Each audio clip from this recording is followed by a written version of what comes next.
الحمد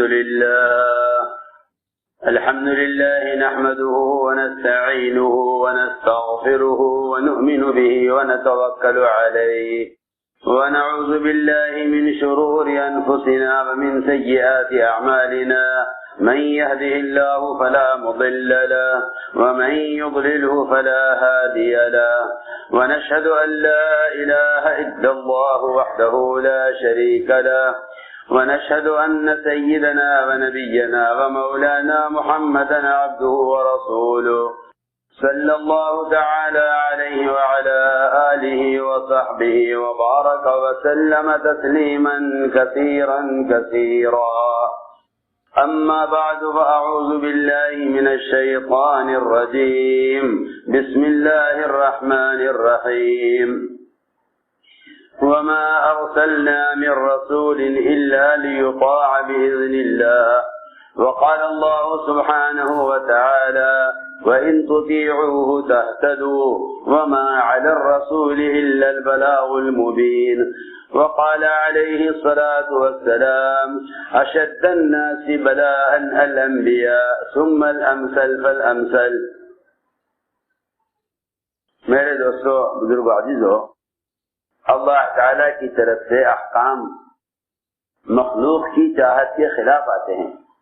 اللہ کی طرف سے احکام مخلوق کی چاہت کے خلاف آتے ہیں. اسی کو اللہ نے دین فرمایا ہے. اگر احکام آتے مخلوق کی چاہت کے مطابق تو پھر راستہ خواہش کا تھا، قربانی کا راستہ نہیں تھا. قربانی کا مطلب ہی یہی ہے کہ تمہاری چاہت کے خلاف حکم آئے. اس وقت تک قربانی قبول ہی نہیں ہوتی، اور نہ عند اللہ قبول ہوتی ہے قربانی، نہ لوگوں کے نزدیک بھی وہ قربانی قابل قبول اور قابل استعمال نہیں ہوتی. جس قربانی میں جانور کی 4 اہم رگیں نہ کٹ جائیں، 4 اہم رگیں نہ کٹ جائیں، وہ اس وقت قربانی نہ اللہ کے یہاں قابل قبول اور نہ مخلوق کے یہاں قابل استعمال. بلکہ جانور کے اندر سکون نہیں ہوتا اور اضطراب رہتا ہے جب تک 4 رگیں نہ کٹ جائیں. معلوم یہ ہوا کہ صرف فرائض کا ادا کر لینا یہ اطاعت کا کمال نہیں ہے، بلکہ فرائض کا ادا کرنا تو اسلام اور کفر کے درمیان فرق کرنا ہے. فرائض کا ادا کرنا تو کفر اسلام کے درمیان فرق ہونا ہے. فرائض کا ادا ہو جانا تو کفر اسلام کے درمیان فرق ہو جانا ہے. یہ اطاعت کا کمال نہیں ہے. یہ اطاعت کا کمال نہیں ہے کہ آدمی فرائض کو ادا کر کے یہ سمجھے کہ میں نے اسلام مکمل کر دیا. میں نے عرض کیا کہ اللہ تعالیٰ کی طرف سے احکام جو آتے ہیں وہ احکام انسان کی طبیعت اور چاہت کے خلاف آتے ہیں. اللہ تعالیٰ حکم میں ڈال کر سچائی میں آزماتے ہیں. حکم میں ڈال کر سچائی میں آزماتے ہیں کہ آیا یہ پوری طرح سے اپنے آپ کو اللہ کے حوالے کرنے والے ہیں یا نہیں.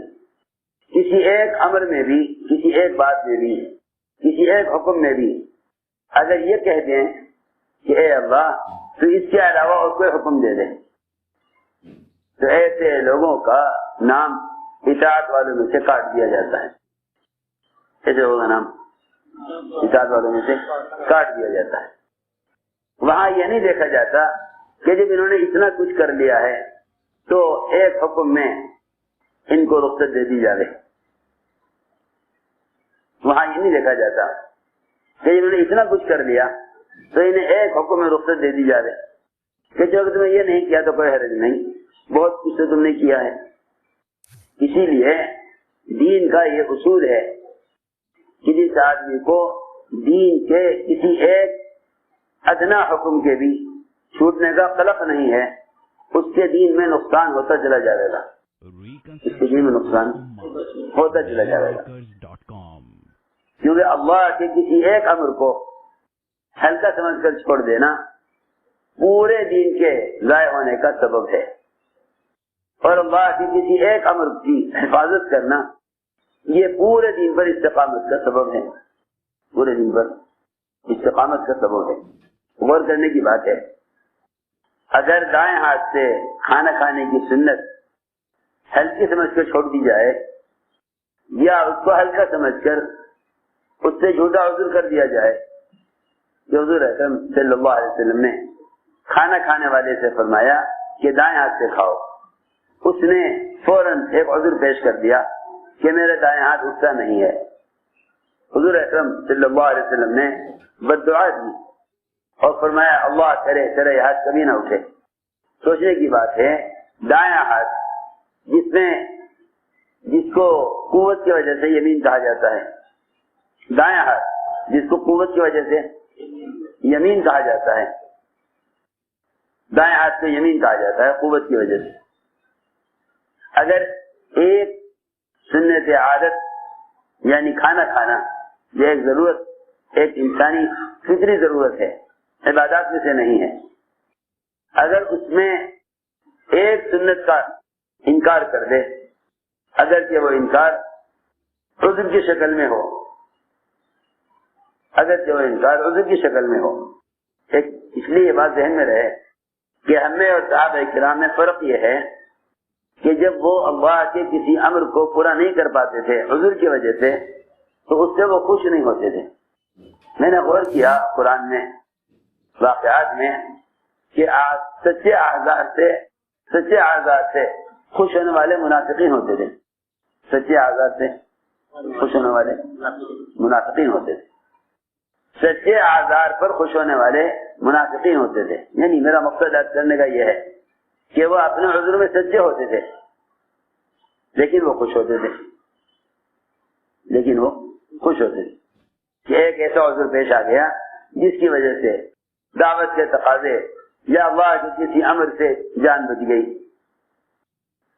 سچے اعضاء سے پر بھی منافقین خوش ہوتے تھے اور صحابہ کرام سچے اعضاء کے پیش کرنے پر بھی غمگین ہوا کرتے تھے۔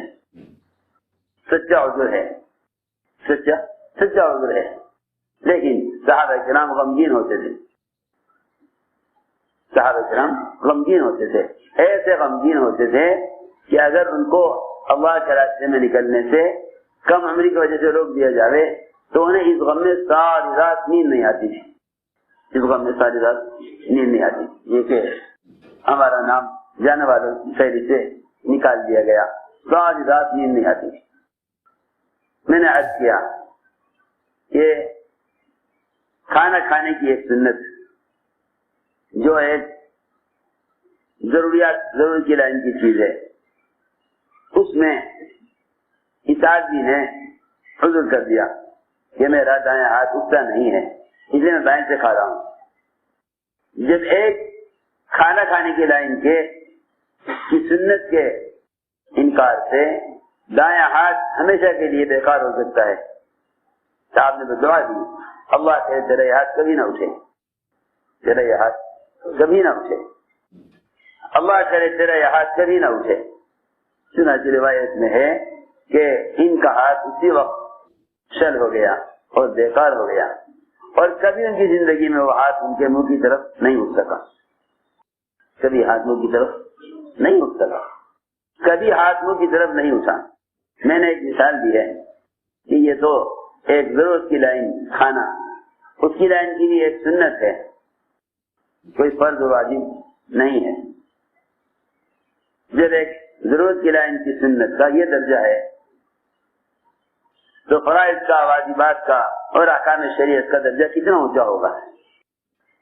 انسانی صلاحیتیں اس لیے ضائع ہو رہی ہیں کہ اللہ کے احکام ضائع ہو رہے ہیں، اللہ کے احکام ضائع ہو رہے ہیں، اور اللہ کے احکام کے ضائع ہونے کی شکل یہ ہے اس وقت، اللہ کے احکام کے ضائع ہونے کی اس وقت شکل یہ ہے کہ لوگوں نے چند کاموں کے کرنے کو پورا دین سمجھ لیا ہے۔ یہ مزاج منافقین کا تھا کہ وہ دین کے احکامات حالات اور زمانے کے اعتبار سے اختیار کر لیا کرتے تھے، حالات اور زمانے کے اعتبار سے اختیار کرتے تھے. یہی سوچتے تھے کہ ہمارا درجہ ہماری حیثیت کتنے دن پر چلنے کی ہے. اس زمانے میں یہ بہت عام ہے یہ چیز کہ بھائی دیکھو ہم تو عوام الناس میں سے ہیں, عام لوگوں میں سے ہیں, ہمارے لیے جتنی دیر ہم چل رہے ہیں کافی ہے. ایسی غلطی ہوئی کہ اولیاء کا دین, علماء کا دین, عوام الناس کا دین میں درجے بنا دیے, دین میں درجے بنا دیے اور یہ کہہ دیا کہ ہر ایک کی دین کی سزا ایک نہیں ہوگی. حالانکہ دین تو ایسا جزء جزا کہنا چاہیے کہ دین تو ایک ایسا کامل مکمل ضابطہ ہے اللہ تعالیٰ کا کہ اس میں سے کوئی ایک حکم بھی کم نہیں ہو سکتا. اس میں سے کوئی ایک حکم بھی کم نہیں ہو سکتا. میں نے عرض کیا کہ اللہ تعالیٰ حکم لاتے ہیں انسان کی چاہت اور طبیعت کے خلاف, انسان کی چاہت اور طبیعت کے خلاف. کبھی حکم لاتے ہیں حیثیت کے خلاف, کبھی حکم لاتے ہیں حیثیت کے خلاف. یہ سارے احکام محض امتحان اور ابتلاء کے لیے ہوتے ہیں. سارے احکام محض امتحان اور ابتلاء کے لیے ہوتے ہیں. ہم دیکھنا چاہتے ہیں کہ یہ ہمارے حکم کو اپنی طبیعت کے خلاف پورا کرتے ہیں یا نہیں کرتے. یہ ہمارے حکم کو اپنی طبیعت کے خلاف پورا کرتے ہیں یا نہیں کرتے. اللہ تعالیٰ اس کے امتحان میں حکم کا بھی حیثیت کے خلاف لاتے ہیں. ملائکہ کو حکم دیا کہ آدم کو سجدہ کریں, آدم کو سجدہ کریں. یہ حکم اتنا نیا اور ملائکہ کے عادت اور معمول کے اتنا خلاف تھا. یہ سجدے کا حکم اور سجدے کے حقدار تو اللہ ہی ہیں, لیکن ہمیں آدم کو سجدہ کرنے کا حکم دیا گیا ہے. چنانچہ سب نے سجدہ کیا سوائے ابلیس کے, سوائے ابلیس کے سب نے سجدہ کیا, سوائے ابلیس کے سب نے سجدہ کیا. اس کو سجدہ کرنے سے اس کے کبر نے روک دیا, اس کے کبر نے روک دیا. یہ دیکھو دوستو عزیزو, ساری صلاحیتیں اللہ کی دی ہوئی ہیں, ساری صلاحیتیں اللہ کی دی ہوئی ہیں, ساری صلاحیتیں اللہ کی دی ہوئی ہیں. اس کی کوئی گنجائش نہیں کہ کوئی آدمی کسی بھی صلاحیت کو اپنی ذاتی چیز سمجھے. اگر اللہ تعالیٰ نے ملائکہ کو عزت دی ہے اپنے قرب کی تو وہ اللہ کی طرف سے ملی ہوئی ہے. اگر حکم آ جائے کہ اس عزت کو اور اس صلاحیت کو یہاں استعمال کرو تو وہ استعمال ہونا صلاحیت کا ضائع ہونا نہیں ہے. چنانچہ سب نے سجدہ کیا سوائے ابلیس کے, اور اس نے انکار کر دیا. انکار کی وجہ یہ ہوئی کہ یہ حکم میری حیثیت کے خلاف ہے, یہ حکم میری حیثیت کے خلاف ہے. ہاں آج اس کے علاوہ کوئی اور حکم دے دیں, اس کے علاوہ کوئی اور حکم دے دیں میں پورا کر دیتا ہوں, لیکن یہ حکم میری حیثیت کے خلاف ہے. یہ حکم آپ کے اپنے لیے ہو تو میں تیار ہوں, اور یہ حکم آدم کے لیے ہو تو آدم کی حیثیت میں نے عرض کیا کہ بہت سے ایسے مواقع ہیں جہاں آدمی اپنی انانیت کی وجہ سے یا دوسروں کی حقارت کی وجہ سے بڑی بڑی خیروں سے محروم ہو جاتا ہے, بڑی خیروں سے محروم ہو جاتا ہے, بڑی خیر سے محروم ہو جاتا ہے. حضور اکرم صلی اللہ علیہ وسلم نے عرفات سے چلنے میں تاخیر کی, عرفات سے نکلنے میں تاخیر کی, بہت دیر ہو گئی. صحابہ انتظار میں کہ آپ کیوں تاخیر کر رہے ہیں نکلنے میں. آپ انتظار کر رہے تھے حضرت اسامہ رضی اللہ تعالیٰ عنہ کا. آپ نے امت کو یہ سبق سکھلایا کہ کوئی کسی کو حقیر نہ جانے. اللہ کے رسول کے کسی بھی امر کو ہرگز حقیر مت سمجھو. چنانچہ آپ نے انتظار کیا ہے اسامہ کا. لوگ نہیں جانتے تھے کہ تاخیر کیوں ہو رہی ہے. اسامہ آئے، فرمایا اب چلو. تو اہل یمن نے یہ کہا کہ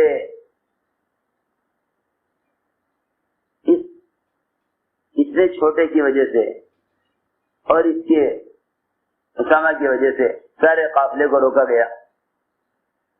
سارے قافلے کو روکا گیا. اس پر اہل یمن نے بطور حقارت کے یہ کہا کہ سارے قافلے کو کیوں روکا گیا؟ اس کی وجہ سے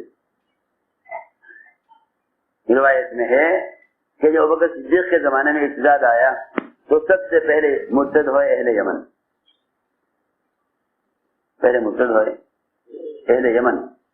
تو پوچھا گیا کہ اہل یمن کے مرتد ہونے کا کیا سبب ہوا؟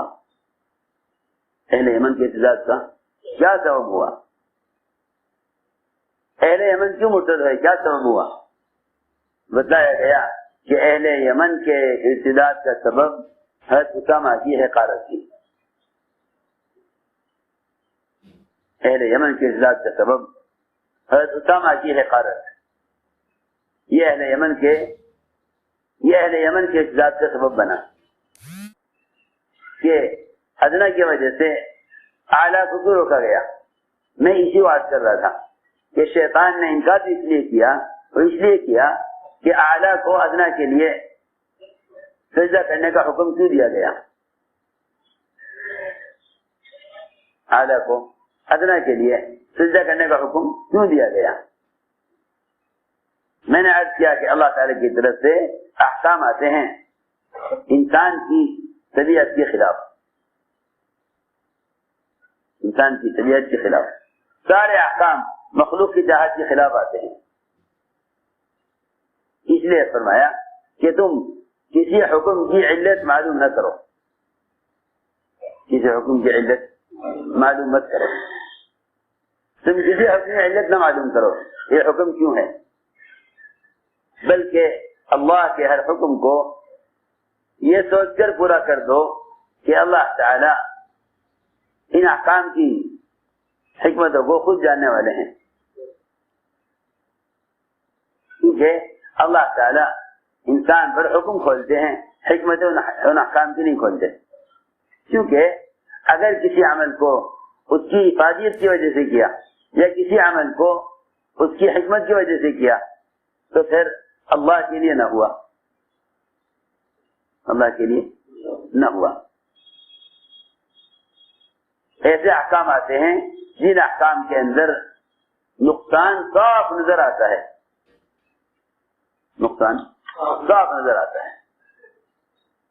جن احکام میں نقصان صاف نظر آتا ہے اور اللہ تعالیٰ حکم دے دے کہ یوں کرنا ہے اور اس میں نقصان صاف نظر آتا ہے. ابراہیم علیہ السلام کو حکم دیا کہ بیٹے کو ذبح کریں. انہوں نے حکم پر چھری چلا دی. نقصان صاف دکھائی دے رہا، لیکن اس کی گنجائش نہیں ہے کہ یہ پوچھا جائے کہ اس کی کیا وجہ ہے. ایسا حکم کیوں دیا جا رہا؟ کسی کو گنجائش نہیں کہ آپ حکم کی وجہ معلوم کریں. ایک صحابی جو اپنے والد سے بڑی محبت کرتے تھے اور سب سے زیادہ اپنے والد کے ساتھ اس سے سلوک کرنے والے تھے، آپ بلا کے فرمایا جاؤ اپنے باپ کا سر کاٹ کر لاؤ. روایت میں وہ دوڑے فوراً. فرمایا کہاں جا رہے ہو؟ عرض کیا آپ کا حکم ہے، باپ کا سر لانے کے لیے جا رہا ہوں. آپ کا حکم ہے. آپ نے فرمایا ہم تو یہ دیکھنا چاہتے تھے کہ محبت ہم سے زیادہ ہے یا باپ سے زیادہ ہے. اللہ اور اللہ کے رسول کے تعلق کا جو امتحان ہوتا ہے، اللہ کے رسول کے تعلق کا جو امتحان ہے، یہ امتحان اس کام میں قبولیت کے لیے شرط ہے. اس کام میں قبولیت کے لیے یہ امتحان شرط ہے. بہت اہم بات عرض کروں گا. اس کام میں قبولیت کے لیے یہ امتحان شرط ہے. کوئی کتنی بھی صفات والا ہو، لیکن عجیب بات یہ ہے کہ اس کام کے کرنے کے لیے امتحان الگ ہی قسم کا ہوگا. کوئی کتنا بھی صفات والا ہو اور کتنا بھی نیک، لیکن اس کام میں امتحان الگ ہی قسم کا ہوگا. حضور اکرم صلی اللہ علیہ وسلم نے اپنے صحابہ کو سچائی میں آزمایا. سنو غور سے، سچائی میں آزمایا. اور بعض صحابہ کرام کی تو اتنی سخت آزمائش ہوئی،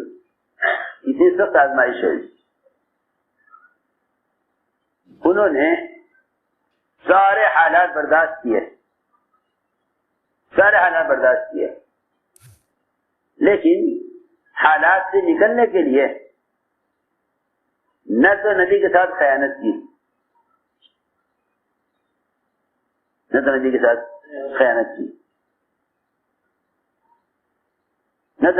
خیانت کی، اور نہ وہ اپنی بات سے پھرے. سنو غور سے، اللہ نے صحابہ کو خوب آزمایا. میں نے جو عرض کی تھی ایک بات شروع میں کہ جب تک جانور کی چاروں رگیں نہ کٹ جائیں وہ نہ انسانوں کے نزدیک قابل استعمال ہے، نہ اللہ کے نزدیک قابل قبول ہے. یہ بہت بنیادی بات ہے. حضور اکرم صلی اللہ علیہ وسلم نے اپنے صحابہ کو سچائی میں آزمایا.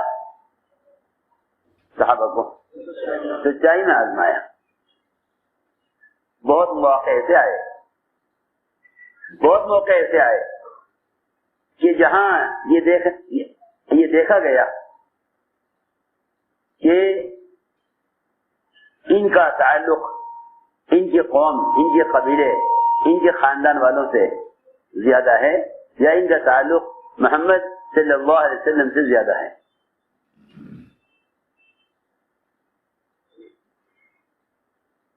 اس تعلق میں صحابہ کرام نے اس امتحان میں صحابہ کرام نے حکم پورا کر کے دکھلایا. انصار کی قربانیاں صرف یہ نہیں ہیں کہ انہوں نے آپ کو ٹھکانہ دے دیا، بلکہ آپ کو ٹھکانہ دینے کے بعد جو حالات آئے ان حالات کا برداشت کرنا قربانی ہے. میں عرض کرتا ہوں ایک بات، اس زمانے میں لوگ آسانی سے کہہ دیتے ہیں کہ جی ہم تو فلاں کے ساتھ ہیں، بے شک وہ لوگ اپنے حق کے ساتھ ہونے کا اعلان کر دیتے ہیں، اپنے حق کے ساتھ ہونے کا اعلان کر دیتے ہیں. اللہ تعالی ان کے اس اعلان اور دعوے کو آزمائے بغیر نہیں چھوڑتے.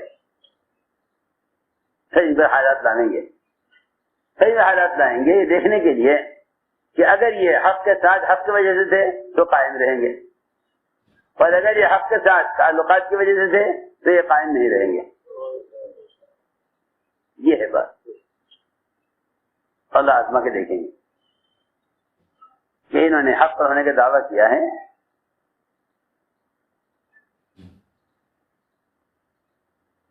بے شمار صحابہ کے قصے ہیں کہ آدمی سچ بول دیتا ہے اور سچ بولنے کے بعد اللہ رب العزت اس کی سچائی کو آزمانے کے لیے حالات آتے ہیں. سچ بولنا تو آسان ہے کیونکہ آدمی نہیں جانتا کہ سچ بولنے کے بعد حالات کیا آئیں گے. سچ بولنے کے بعد حالات کیا آئیں گے, حالات کیا آئیں گے سچ بولنے کے بعد. سچ بولنا کمال نہیں ہے, سچ بولنے کے بعد آنے والے حالات پر جمنا یہ کمال ہے. اطاعت اصل یہ ہے. سچ بولنے میں آدمی کو بعض مرتبہ بظاہر کوئی رکاوٹ نظر نہیں آتی, سچ بولنے میں سچ بول لیتا ہے, پھر حالات آتے ہیں. کیونکہ قرآن میں تو یہ ملتا ہے کہ آزمائش سچ بولنے والوں کی ہوتی ہے, جھوٹ بولنے والے تو آزمائش کے قابل ہی نہیں ہوتے. جھوٹ بولنے والے تو جھوٹ بولنے والے تو آزمائش کے قابل ہی نہیں ہوتے. آزمائش تو صرف سچ بولنے والوں کی ہوتی ہے. جتنے منافقین نے اگر آزار پیش کیے, آپ نے سب کے آزار قبول کر لیے, سب کے آزار سب کو قبول کر لیے کہ ہاں بھائی ٹھیک ہے ٹھیک ہے ٹھیک ہے. یہ نے سچ بولا, آ کر شاہ مالی کر دیا, اللہ نے سچ بول دیا کہ سچی بات یہ ہے کہ مجھے کوئی عذر نہیں تھا اللہ کے راستے میں نکلنے سے. آپ نے فرمایا جاؤ دیکھو اللہ تعالی کی طرف سے تمہارے بارے میں کیا فیصلہ آتا ہے. سب کے آزار قبول کر لیے, سب کے آزار قبول کر لیے, لیکن سچ بولنے والے کے معاملے کو مؤخر کر دیا گیا. سچ بولنے والے کے معاملے کو مؤخر کر دیا گیا. کیا دیکھنے کے لیے؟ کہ دیکھنا یہ ہے کہ جب میری حالات آتے ہیں تو کیا یہ اپنی بات پر جمتے ہیں یا نہیں. لوگوں نے کہا آ کر کہ ایک عبد, بہت سے لوگوں نے جا کر حضور اکرم صلی اللہ علیہ وسلم کے سامنے اپنا ایک جھوٹا عذر پیش کر دیا, آپ نے سب کو معاف کر دیا, سب کو معاف کر دیا. تم بھی جا کر کہہ دو, تم بھی جا کر جھوٹ بول دو تو تمہارا بھی عذر قبول ہو جائے گا. کہنے لگے میرے جی میں آئی کہ جب سارا مدینہ مجھ سے ناراض ہے تو پھر مجھے چاہیے کہ میں اپنی بات سے پھر جاؤں اور جا کر کوئی جھوٹا عذر پیش کر دوں. پھر خیال یہ آیا کہ میں اگر جھوٹ بول دوں گا تو اللہ تعالیٰ اپنے نبی کو وحی کے ذریعے حقیقت بتلا دیں گے. پھر اللہ بھی ناراض ہو جائیں گے, اللہ کے رسول بھی ناراض ہو جائیں گے, اللہ بھی ناراض ہو جائیں گے, اللہ کے رسول بھی ناراض ہو جائیں گے. میں نے عرض کیا کہ صحابہ کرام خیانت سے بہت ڈرتے تھے. فرماتے تھے عمر رضی اللہ تعالیٰ عنہ کہ تمہارے عمراء اور تمہارے ذمہ دار تم پر کبھی جھوٹ کا تجربہ نہ کریں.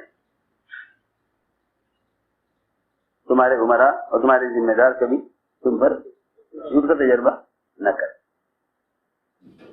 تمہارے ذمہ دار اور عمراء تم پر کبھی جھوٹ کا تجربہ نہ کریں. یہ بہت اہم بات ہے کہ تمہارے عمراء اور تمہارے حکام تم پر کبھی جھوٹ کا تجربہ نہ کریں. یعنی اپنے ذمہ داروں سے کبھی کسی بات میں خیانت سے یا جھوٹ سے کام کبھی مت لینا. جو بات سچی ہے وہ کہنا, بات سچی ہے وہ کہنا. تم پر تمہارے عمراء جھوٹ کا تجربہ نہ کریں. اس بات سے ڈرانے کے لیے حضور اکرم صلی اللہ علیہ وسلم نے فرمایا کہ تم لوگ میرے پاس اپنے آپس کے جھگڑے لے کر آتے ہو. تم لوگ میرے پاس اپنے آپس کے جھگڑے لے کر آتے ہو. بہت عجیب حدیث ہے, سننا دھیان. تم لوگ میرے پاس اپنے آپس کے جھگڑے لے کر آتے ہو اور تم میں بعض کے مقابلے میں اچھا بولنا جانتا ہے, اچھا بولنا جانتا ہے. روایت میں ہے الحن بالقول, یعنی بہت طریقے سے بولنے والا. اس لیے کہ اس واقعے میں کعب بن مالک خود فرماتے ہیں کہ مجھے بولنا آتا تھا, مجھے بولنا آتا تھا اور میں اپنی بات کی قوت، اپنے کلام کی قوت سے اپنی بات کو منوا سکتا تھا. لقد وجد جدلا، یہ مجھے بات کرنے کا طریقہ، مجھے بات کرنے کا طریقہ آتا تھا، میں چاہتا اپنی بات کو منوا دیتا. تو یہ فرمایا حضور اکرم صلی اللہ علیہ وسلم نے کہ تم میں بعض کے مقابلے میں اچھا بولنا جانتے ہیں، تم اپنا جھگڑا میرے پاس لے کر آؤ اور میں تم میں سے اچھا بولنے والے کی بات کو سن کر اور اس کی بات سے متاثر ہو کر اور اس کی بات پر یقین کر کے میں اس کے حق میں فیصلہ کر دوں. اس کے حق میں کسی عجیب بات، اس کے حق میں فیصلہ کر دوں تو میں خوش نہ ہو کہ میں نے اپنی بات سے اپنی چاہت کے مطابق فیصلہ کرا لیا. وہ خوش نہ ہو، کیونکہ اگر میں اس کے حق میں فیصلہ کر رہا ہوں اس کی ظاہری بات کو سن کر اور وہ آدمی حق پر نہیں ہے، تو فرمایا کہ وہ خوش نہ ہو کہ میں نے اس کے حق میں فیصلہ کر دیا، بلکہ میں نے اس کو جہنم کا ٹکڑا کاٹ کر دے دیا.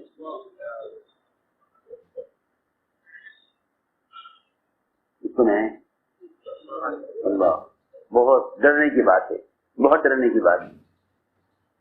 روایت میں ہے انما افعل عقدة من نار، وہ یوں نہ خوش ہو کہ میرے حق میں فیصلہ ہو گیا، میں اس کو جہنم کا ایک ٹکڑا کاٹ کر دے رہا ہوں. میں اس کو جہنم کا ٹکڑا کاٹ کر دے رہا ہوں. وہ خوش نہ ہو کہ میں نے اپنی بات قوت سے منوا لی یا میں نے بات اس انداز سے رکھ دی کہ میری بات مان لی گئی. وہ خوش نہ ہو، میں اس کے لیے جہنم کا ٹکڑا کاٹ کر دے رہا ہوں. یہ بات اس لیے آپ نے فرمائی تاکہ ہر ایک ڈرے اس بات سے، ہر ایک اس بات سے ڈرے کہ ہم کسی بات کو ایسا گھما کر پیش کریں، کسی بات کو ایسا گھما کر پیش کریں جس سے ہمارے حق میں فیصلہ ہو جائے. سنو تو صحیح سے عجیب بات، یہ بات کیسے گھما کر پیش کریں کہ جس سے ہمارے حق میں فیصلہ ہو جائے کہ نہیں. مومن جھوٹ نہیں بولا کرتا، مومن جھوٹ نہیں بولا کرتا، کہ مومن جھوٹ نہیں بولتا. جھوٹ بولنے والے کون ہوتے ہیں؟ اللہ اکبر. قرآن نے یہ کہا ہے کہ جو دین میں فتنہ پیدا کرنا چاہتے ہیں، جو دین میں فتنہ پیدا کرنا چاہتے ہیں، وہ ہمیشہ اپنی بات کو گھما کر اور اپنی بات کو حقیقت سے ہٹا کر پیش کریں گے. جو لوگ فتنہ چاہتے ہیں وہ بات کو گھما کر پیش کریں گے، بات کو گھما کر پیش کریں گے. عجیب بات ہے قرآن کی. لقد ابتغوا الفتنة من قبل وقلبوا لك الامور. یہ نبی جی آپ کے سامنے یہ بات کو ایسا گھما کر پیش کریں گے، بات کو گھما کر پیش کریں گے،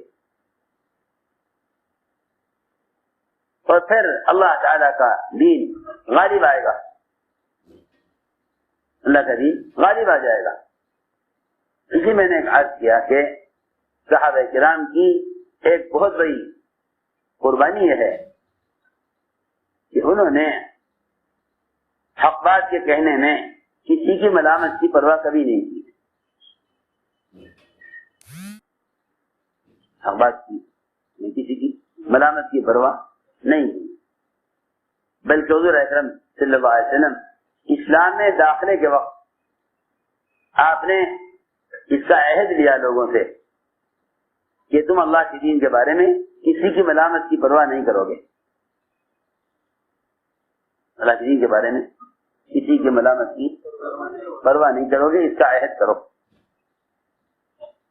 اس کا عہد کرو کہ تم اللہ کے دین کے بارے میں کسی کی ملامت کی پرواہ نہیں کرو گے. اس کا آپ نے عہد لیا. یہ بھی کہو اللہ نخاف فی اللہ لومۃ لائم. اس بات کا ہم سے عہد کرو کہ تم اللہ کے دین کے بارے میں کسی کی ملامت کی پرواہ نہیں کرو گے. آدمی حق بات کہہ دیتا ہے, کچھ حق بات کے سامنے آنے کے بعد فیصلہ ہوتا ہے کہ کون ان کا ساتھ دیتا ہے, کون ساتھ نہیں دیتا, کون ساتھ دیتا ہے, کون ساتھ نہیں دیتا. یہاں آ کر آدمی اپنے قبیلے کو, اپنے خاندان کو, اپنی قوم کو دیکھتا ہے. بڑے بڑے بادشاہ اسلام سے اس لیے صرف محروم ہو گئے کہ وہ اپنی بادشاہت اور قوم کو دیکھ کر, اپنی بادشاہت اور قوم کو دیکھ کر اسلام سے انکار کر بیٹھے, حالانکہ وہ جان چکے تھے کہ آپ کی بعثت حق ہے, آپ بے شک اللہ کے نبی ہیں اور یہ دین حق ہے. لیکن اسلام سے اس لیے محروم ہوئے کہ قوم کو کیا جواب دیں گے, قوم کو کیا جواب دیں گے. اسلام سے اس لیے محروم رہے کہ قوم کو کیا جواب دیں گے. اسی لیے سعد بن معاذ رضی اللہ تعالی عنہ, حضور اکرم صلی اللہ علیہ وسلم نے ان کی قوم کا فیصلہ انہی کے ذمہ کر دیا. ان کی قوم کے بارے میں فیصلہ انہی کے ذمہ کیا. ساری قوم اس امید پر کہ ہمارے سردار ہیں, ہمیں ان سے محبت ہے, انہیں ہم سے محبت ہے, اور یہ جو بھی فیصلہ کریں گے وہ فیصلہ ہمارے حق میں ہوگا. اللہ اکبر. ایک طرف پوری قوم, ایک طرف پوری قوم, ایک طرف پوری قوم اس امید پر کہ ہمارے حق میں فیصلہ کریں گے ہمارے سردار, ایک طرف اکیلے محمد صلی اللہ علیہ وسلم. یہ دیکھنا یہ ہے کہ تم پر تمہاری قوم اور تمہارے قبیلے کا تعلق غالب ہے یا محمد صلی اللہ علیہ وسلم کی محبت غالب ہے. دیکھنا یہ ہے, دیکھنا یہ ہے کہ تم پر محمد صلی اللہ علیہ وسلم کی محبت غالب ہے یا قوم کا تعلق, قوم کی محبت غالب ہے. آپ نے فرمایا کہ سعد تم فیصلہ کرو, اور جو تم فیصلہ کرو گے وہ فیصلہ ہم مانیں گے. اللہ نبی کہہ رہے ہیں صحابی سے کہ ہم تمہارا فیصلہ مانیں گے. سوچو تو صحیح, یہ بہت سوچنے کی بات ہے. نبی کہہ رہے ہیں صحابی سے کہ ہم تمہارا فیصلہ مانیں گے, جو بھی تم فیصلہ کرو. ایسی بات اور ایسا درجہ اسی صحابی کو مل سکتا ہے جن کے بارے میں اس بات کا یقین ہو چکے کہ یہ نبی کے فیصلے کے خلاف فیصلہ نہیں کریں گے.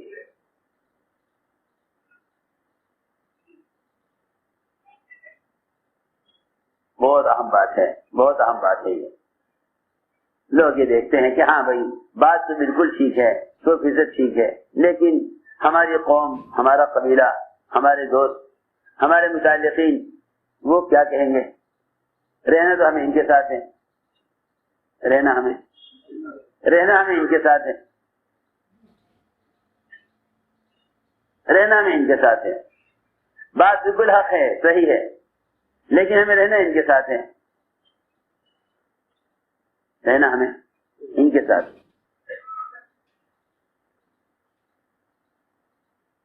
اس لیے حضرت سعد رضی اللہ تعالیٰ عنہ پر آپ نے فیصلے کو ان پر کر دیا, ساتھ فیصلہ کریں. ایک طرف ساری قوم, ایک طرف آپ صلی اللہ علیہ وسلم. حضرت سعد نے فیصلہ کیا کہ میری قوم میں جتنے بھی جوان ہیں اور جتنے بھی لڑنے کے قابل ہیں, ان سب کو ایک طرف سے قتل کر دیا جائے. پوری قوم سے یہ فیصلہ کیا, سب کو قتل کر دیا جائے, اور ان کی عورتوں کو, بچوں کو غلام باندیاں بنا دیا جائے, سب کو گرفتار کر لیا جائے, اور جتنے ان میں جنگجو ہیں ان سب کو قتل کر دیا جائے. یہ فیصلہ کیا سعد رضی اللہ تعالیٰ عنہ نے. ادھر قوم نے بھی یہ کہہ دیا تھا کہ جو فیصلہ آپ کریں گے ہمیں منظور ہے. ادھر آپ نے بھی یہ فرمایا جو فیصلہ تم کرو ہمیں منظور ہے. میں نے اس لیے عرض کیا کہ سب سے اہم و بنیادی بات یہ ہے کہ ہر کام کرنے والے کو چاہیے کہ وہ اپنے اور اللہ کے درمیان ہر کام کو اتنی سچائی کے ساتھ اور اتنے اخلاص کے ساتھ کرے کہ پھر اللہ تعالی ایسے لوگوں کو چن کر دین کی خدمت کے لیے قبول کر لیں. اصل بات یہ ہے. اس لیے فرمایا کہ اپنے آپ کو اپنے ذمہ داروں کے درمیان معتمد بناؤ. کیا بناؤ؟ معتمد بناؤ. اپنے آپ کو اپنے ذمہ داروں کے درمیان معتمد بناؤ. دیکھو اعتماد بہت بڑی چیز ہے، کیونکہ جتنے بھی کام لیے جائیں گے چھوٹے یا بڑے، وہ سارے کام اعتماد کی بنیاد پر لیے جاتے ہیں. سارے کام اعتماد کی بنیاد پر لیے جاتے ہیں. سارے کام اعتماد کی بنیاد پر لیے جاتے ہیں. آپ ایک دکان کے ملازم سے کام نہیں لے سکتے جب تک آپ کو اس پر اعتماد نہ ہو. جب تک آپ کو اس پر اعتماد نہ ہو. اعتماد بہت بنیادی چیز ہے. اسے ہم نے عرض کیا کہ اللہ تعالی کی طرف سے احکام آتے ہیں اس آزمائش کے لیے کہ یہ دل سے اس بارے میں سچے ہیں یا نہیں. یہ ساری مثالیں میں نے عرض کی. کعب بن مالک رضی اللہ تعالیٰ عنہ فرماتے ہیں اللہ نے جتنا سخت مجھے آزمایا، سچ بات میں ایسی آزمائش کسی کی نہیں ہوئی. ایک آدمی 50 راتیں اس بات پر جمع رہے کہ مجھے سچ بولنا ہے، چاہے سارا ماحول خلاف ہو جائے. سارا ماحول خلاف ہو جائے، سچ بولنا ہے. اس لیے حدیث میں آتا ہے کہ جو شخص اللہ کو راضی کرنے کے لیے ساری مخلوق کو ناراض کر دے. جو شخص اللہ کو راضی کرنے کے لیے ساری مخلوق کو ناراض کر دے، اللہ اس سے راضی ہو جاتے ہیں اور مخلوق کو اسے راضی کر دیتے ہیں. مخلوق کو اسے راضی کر دیتے. جو قلوب اللہ کے ہاتھ میں ہیں، قلوب اللہ کے ہاتھ میں. عجیب حدیث ہے کہ جو شخص اللہ کو ناراض کر کے ساری مخلوق کو راضی کر لے، اللہ تعالی خود بھی ناراض ہو جاتے ہیں، مخلوق کے مجھ سے ناراض کر دیتے ہیں. لیکن لوگ بیچارے مخلوق کو راضی کرنے کے لیے حق کو چھپا لیتے ہیں، یا مخلوق کو راضی کرنے کے لیے جھوٹی گواہی دے دیتے ہیں. راز ہے صحابہ میں حضور اکرم صلی اللہ علیہ وسلم کا بیان سنا. آپ نے فرمایا جھوٹی گواہی دینا حالات کا تقاضا ہے، دوستوں کا تقاضا ہے.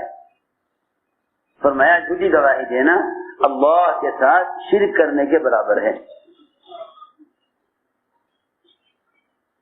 جھوٹی گواہی دینا اللہ کے ساتھ شرک کرنے کے برابر ہے.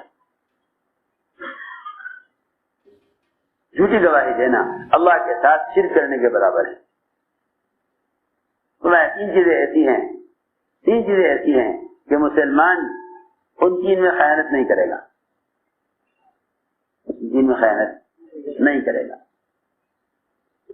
ان چیزوں میں مسلمان خیانت نہیں کرے گا.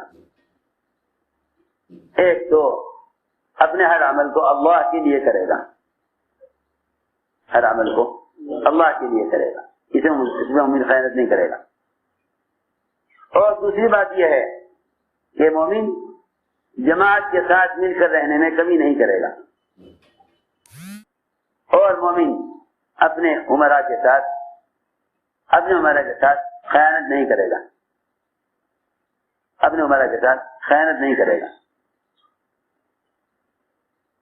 تو میں نے عرض کیا کہ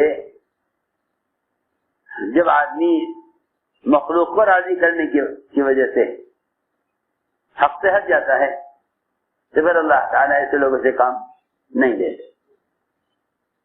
ایسے لوگ اللہ کام نہیں لیتے جو مخلوق کو راضی کرنے کے لیے حق سے پھر جاتے ہیں. اللہ ایسے لوگوں سے اللہ کام نہیں لیتے. اللہ ایسے لوگوں سے کام نہیں لیتے جو مخلوق کو راضی کرنے کے لیے حق سے پھر جائیں.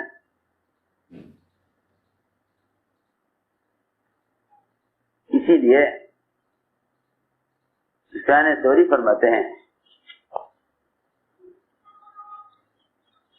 کہ جس آدمی سے سب لوگ خوش نظر آئیں اغلب یہ ہے کہ وہ مزاحم ہو.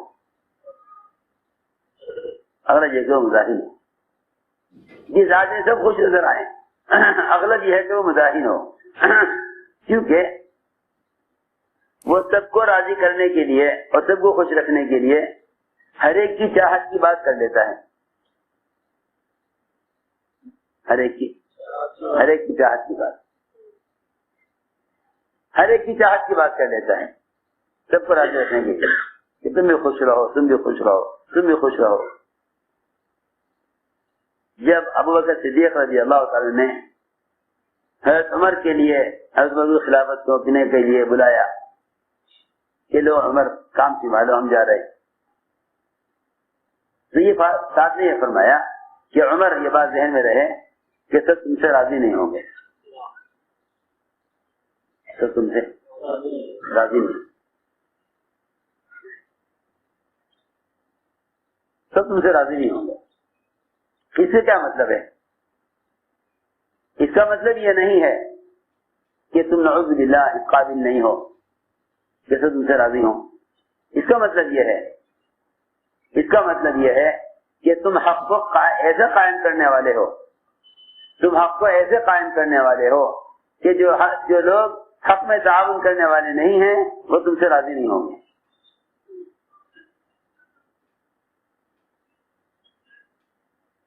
جو حق پر جمنے والے نہیں ہیں وہ تم سے راضی نہیں. مطلب یہ تھا. عمر رضی اللہ تعالی نے عرض کیا شاید تو مجھے عمارت کی ضرورت نہیں ہے اگر تم مجھ سے راضی نہیں. ابو بکر نے فرمایا نہیں، تمہیں تو عمارت کی ضرورت نہیں مگر عمارت کو تمہارے جیسے آدمی کی ضرورت ہے.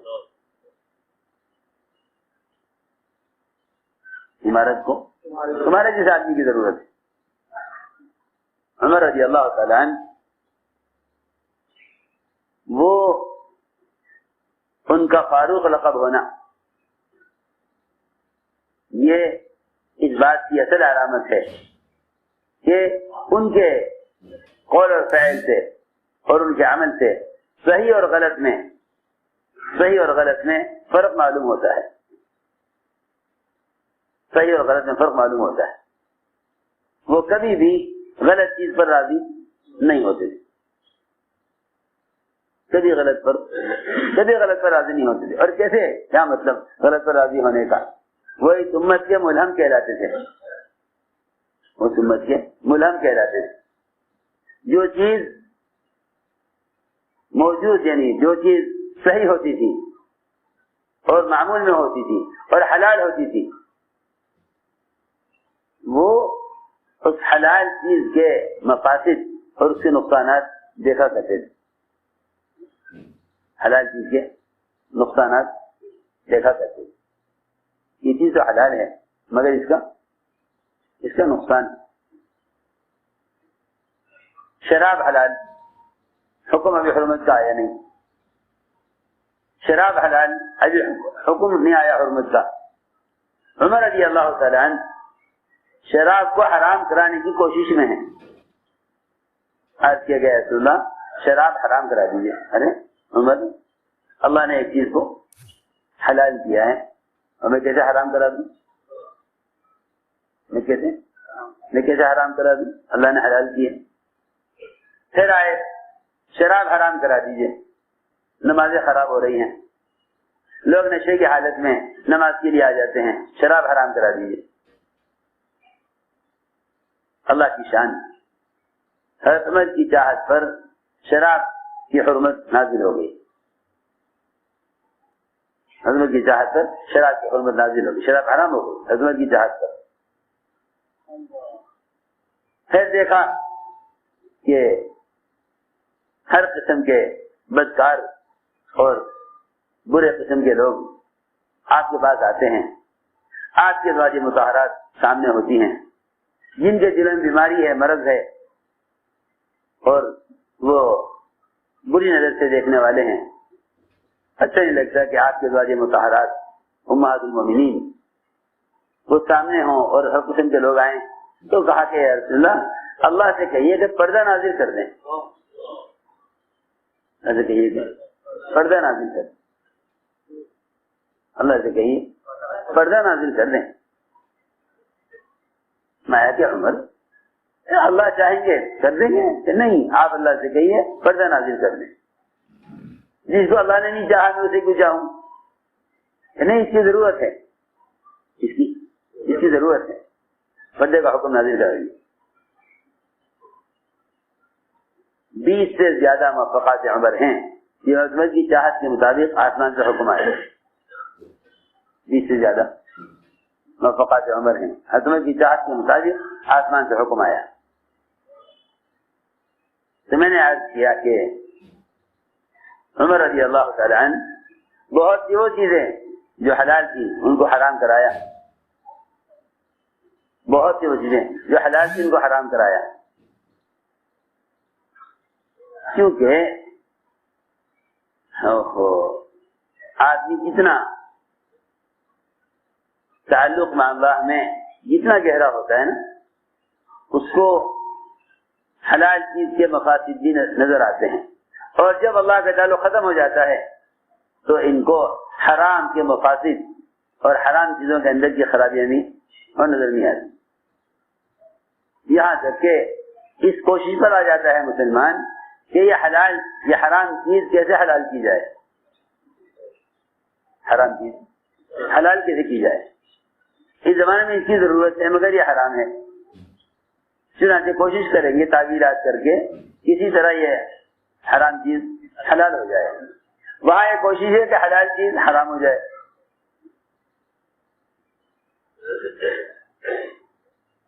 تو میں نے عرض کیا کہ بہت بنیادی بات ہے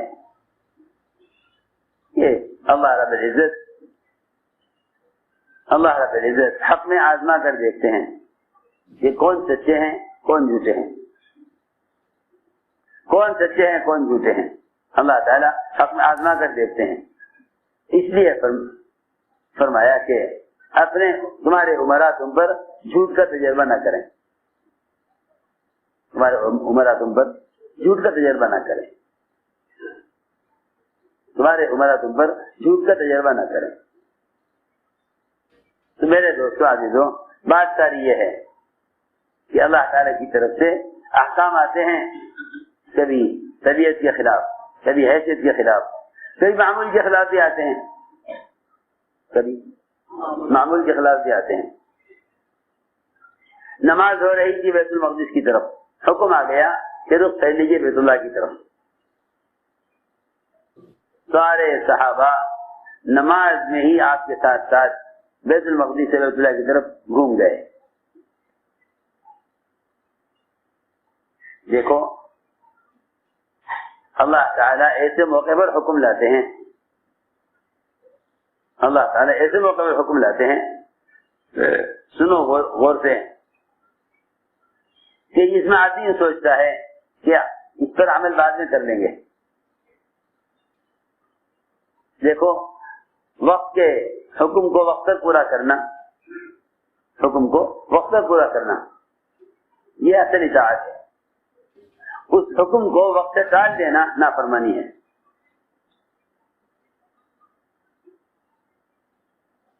سنو دھیان سے بات، حکم کو وقت پورا کرنا اطاعت ہے، اور اس کو اس وقت سے ٹال دینا نافرمانی ہے. کیا ہے ہم کریں گے کہ نہیں کریں گے؟ نہیں، بلکہ ہم نے اس کو کر لیا. اگر اس وقت سے حکم چل گیا تو اس نافرمانی کا نقصان فوراً سامنے آ جائے گا. میں آج کہتا ہوں اس کی مثالیں ہیں.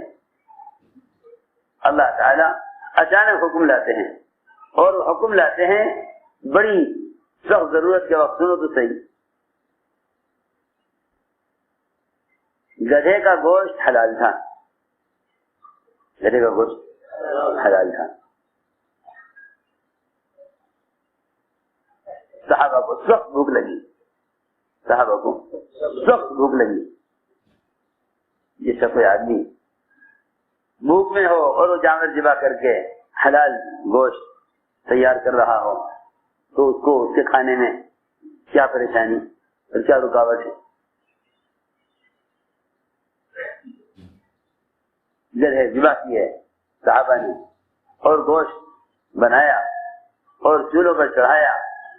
سخت بھوک اور ہر ایک انتظار میں ہے کہ اب ذرا سا گوشت گل جائے جلدی سے کھانے.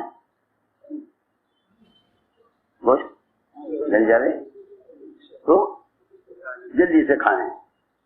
سب کی نظریں ہانڈیوں پر ابل رہی، ہانڈیاں روایت میں ہے، ہانڈیاں ابل رہی اور گوشت ان میں پک رہا، تیار ہو رہا. اللہ نے آزمایا کہ دیکھنا یہ ہے کہ یہ اس وقت اس بھوک میں نبی کی اطاعت کتنے کرنے والے ہیں. آپ نے ایک صحابی سے کہا، صرف سب کو نہیں جمع کیا، ایک صحابی سے کہا جا کر اعلان کر دو صحابہ میں کہ گدھے کا گوشت حرام کر دیا گیا. گدھے کا گوشت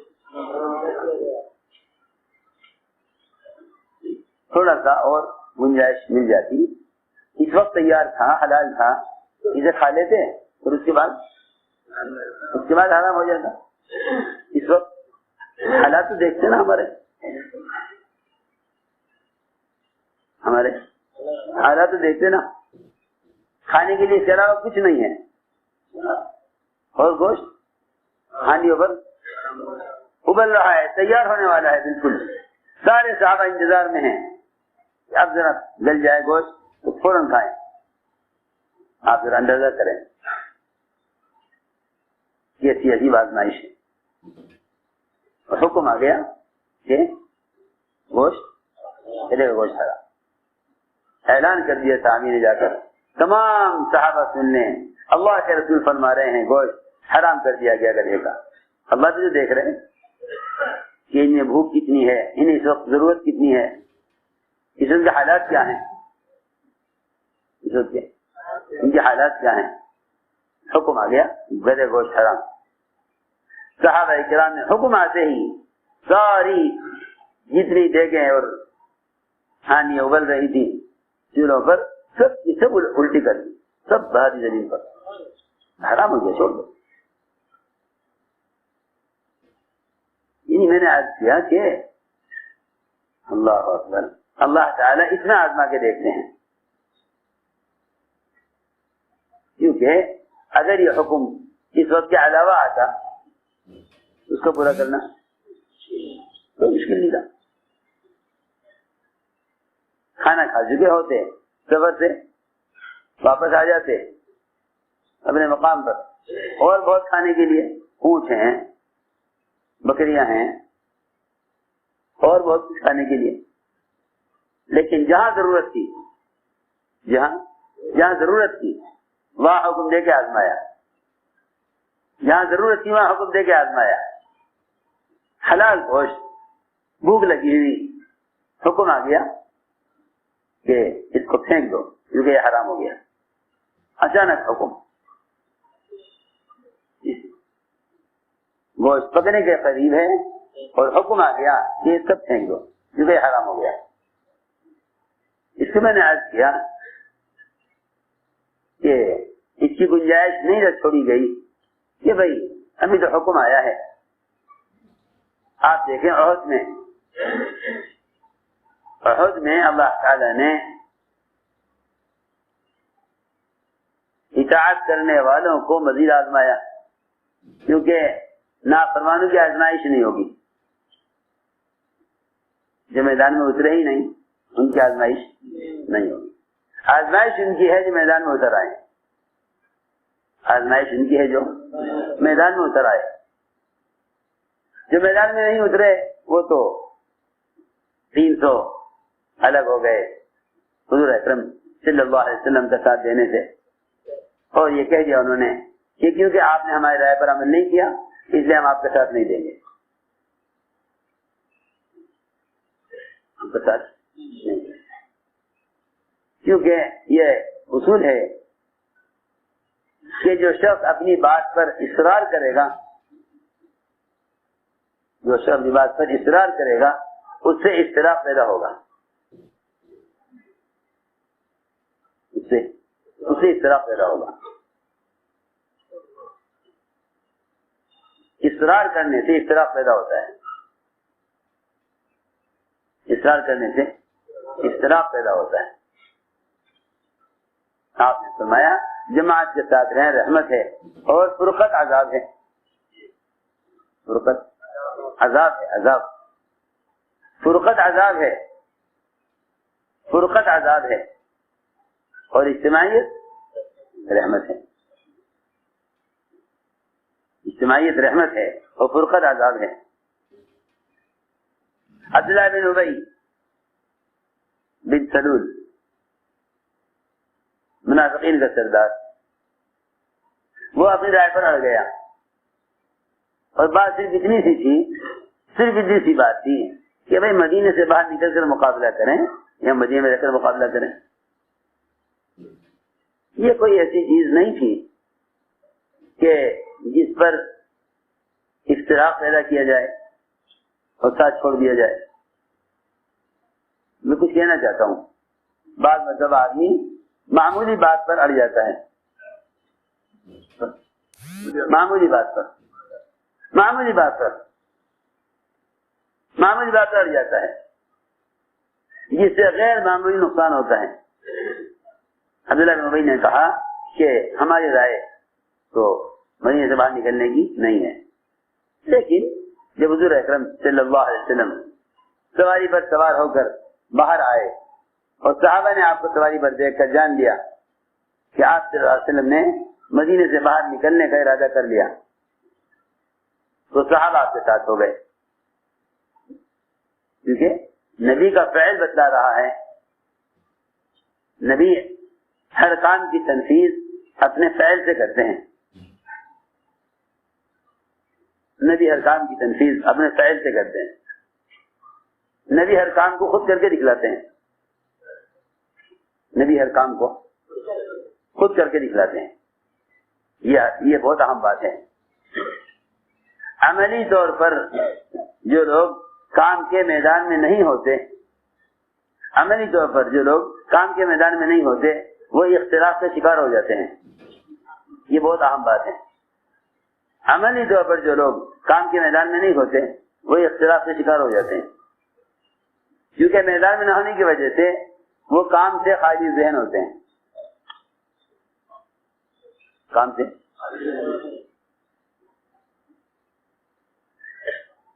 جو عملی میدان میں نہیں ہوتے۔ دین کا دنیا کا دونوں کا اصول یہی ہے، جو دنیاوی اعتبار سے تجارت کے میدان میں نہیں، وہ تجارت کے امور کو نہیں جانتے، جو عملی اعتبار سے زراعت کے میدان میں نہیں، وہ زراعت اور کاشتکاری کے اصول نہیں جانتے۔ یہی بات اس کام کی بھی ہے، جو عملی طور پر کام کے میدان میں نہیں ہوتے، جی ہاں، ان کو اختلاف کی وجہ بھی معلوم نہیں ہوتی کہ کیا وجہ اختلاف ہے۔ اس لیے نبی کا کوئی حکم ہے اللہ کی طرف سے کہ اپنے آپ کو مکلف کیجئے، دوسروں کو ترغیب دیجئے، دوسروں کو ترغیب دیجئے، اور واقعی یہی بات ہے کہ ہمیں سے ہر ایک اپنے آپ کو مکلف بنائے، دوسروں کو ترغیب دے، تکلیف اپنے لیے، ترغیب دوسروں کے لیے، تکلیف اپنے لیے، ترغیب دوسروں کے لیے۔ جب حدیبیہ میں صحابہ عمرے سے عمرہ چھوڑ کر واپس آنے کو تیار نہ تھے اور کثر ملانے کی ہمت نہیں کر رہا تھا، تو آپ صلی اللہ علیہ وسلم نے ام سلمہ نے کہا کہ آپ اپنے حلاق سے کہیے کہ آپ کا سر مونڈ لیں، آپ کو ان سے کچھ کہنے کی ضرورت نہیں ہے، آپ جو ان سے چاہتے ہیں وہ آپ خود کر کے دکھا دیجیے، آپ ان سے جو چاہتے ہیں وہ آپ خود کر دیجیے۔ روایت میں ادھر آپ کے حلاق نے آپ کا سر مونڈا، ادھر صحابہ نے اپنے سروں سے بال صاف کیے، خون بہ رہا تھا، احساس نہیں تھا. یہ کیسے ہو سکتا ہے کہ نبی ایک کام کریں ہم نہ کریں؟ میں نے عرض کیا کہ حضور اکرم صلی اللہ علیہ وسلم نکلے احد کی طرف، صحابہ آپ کے ساتھ ہو گئے. عبداللہ بن ابی نے اعلان کیا کہ بھائی ہمارا تو ان کا ساتھ نہیں ہے، اب بتاؤ ہمارا ساتھ کون دے گا؟ بتاؤ جی ہمارا ساتھ کون دے گا؟ 1000 صحابہ میں سے 300 آدمی اس کے ساتھ ہو گئے. 1000 میں سے کل نکلنے والے 1000 تھے، 300 اس کے ساتھ ہو گئے کہ ہم آپ کے ساتھ ہیں. 700 صحابہ نکلے. 700 صحابہ 3000 کفار پر غالب آ گئے. 700 صحابہ 3000 کفار پر غالب آ گئے. سارا میدان مسلمانوں کے ہاتھ میں آ گیا. مگر میں نے جو ایک بات کہی تھی کہ اللہ تعالی ان کو آزماتے ہیں جو اطاعت کرنے والے ہوتے ہیں. اللہ ان کو آزماتے ہیں اطاعت میں جو اطاعت کرنے والے ہوتے ہیں. اور اطاعت کرنے والے میدان میں اترے نہیں ہیں، اطاعت کرنے والے نہیں ہیں، میدان میں نہیں اترے، ان کی کوئی آزمائش نہیں، ان کی آزمائش نہیں. اس لیے کہ قرآن نے کہا ہے کہ آزمائش صرف ایمان والوں کی ہے. آزمائش صرف ایمان والوں کی، آزمائش صرف ایمان والوں کی ہے، آزمائش صرف اطاعت کرنے والوں کی ہوتی ہے. تو ایسی جو اصل بات مجھے عرض کرنی تھی، اس کے لیے واقعات کیا کہ اللہ تعالیٰ نے ایسا آزمایا ایک طرف حکم دے دیا اور اسی حکم کے مقابلے میں ایک فضیلت کی چیز لے آئے. ایک فضیلت کی چیز سنو، میری توجہ سے بات سننا. ایک حکم دیں گے، پھر اسی حکم کے ساتھ ایک انتہائی ضرورت کی چیز دکھلائیں گے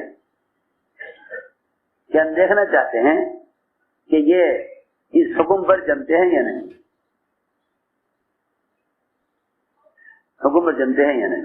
میں عرض کرتا ہوں، جبل رمات پر 50 صحابہ کو طے کر دیا. دیکھو بہت عجیب قصہ ہے، یہاں سے مت ہٹنا، حالات کچھ بھی ہوں یہاں سے مت ہٹنا. یہ ایک آزمائش تھی، کہ یہاں سے مت ہٹنا. آپ نے فرمایا اگر ہمیں فتح ہو جائے اور سب مال غنیمت سمیت رہے ہوں تب بھی یہاں سے نہ ہٹنا، اور اگر ہمیں شکست ہو جائے اور آسمان کے پرندے ہماری لاشوں سے گوشت کھا رہے ہوں انہیں اڑانے کے لیے بھی یہاں سے مت ہٹنا. دیکھو دونوں باتیں ہیں، نہ ہماری لاشوں کی پرواہ کرنا اور نہ مال غنیمت کی پرواہ کرنا.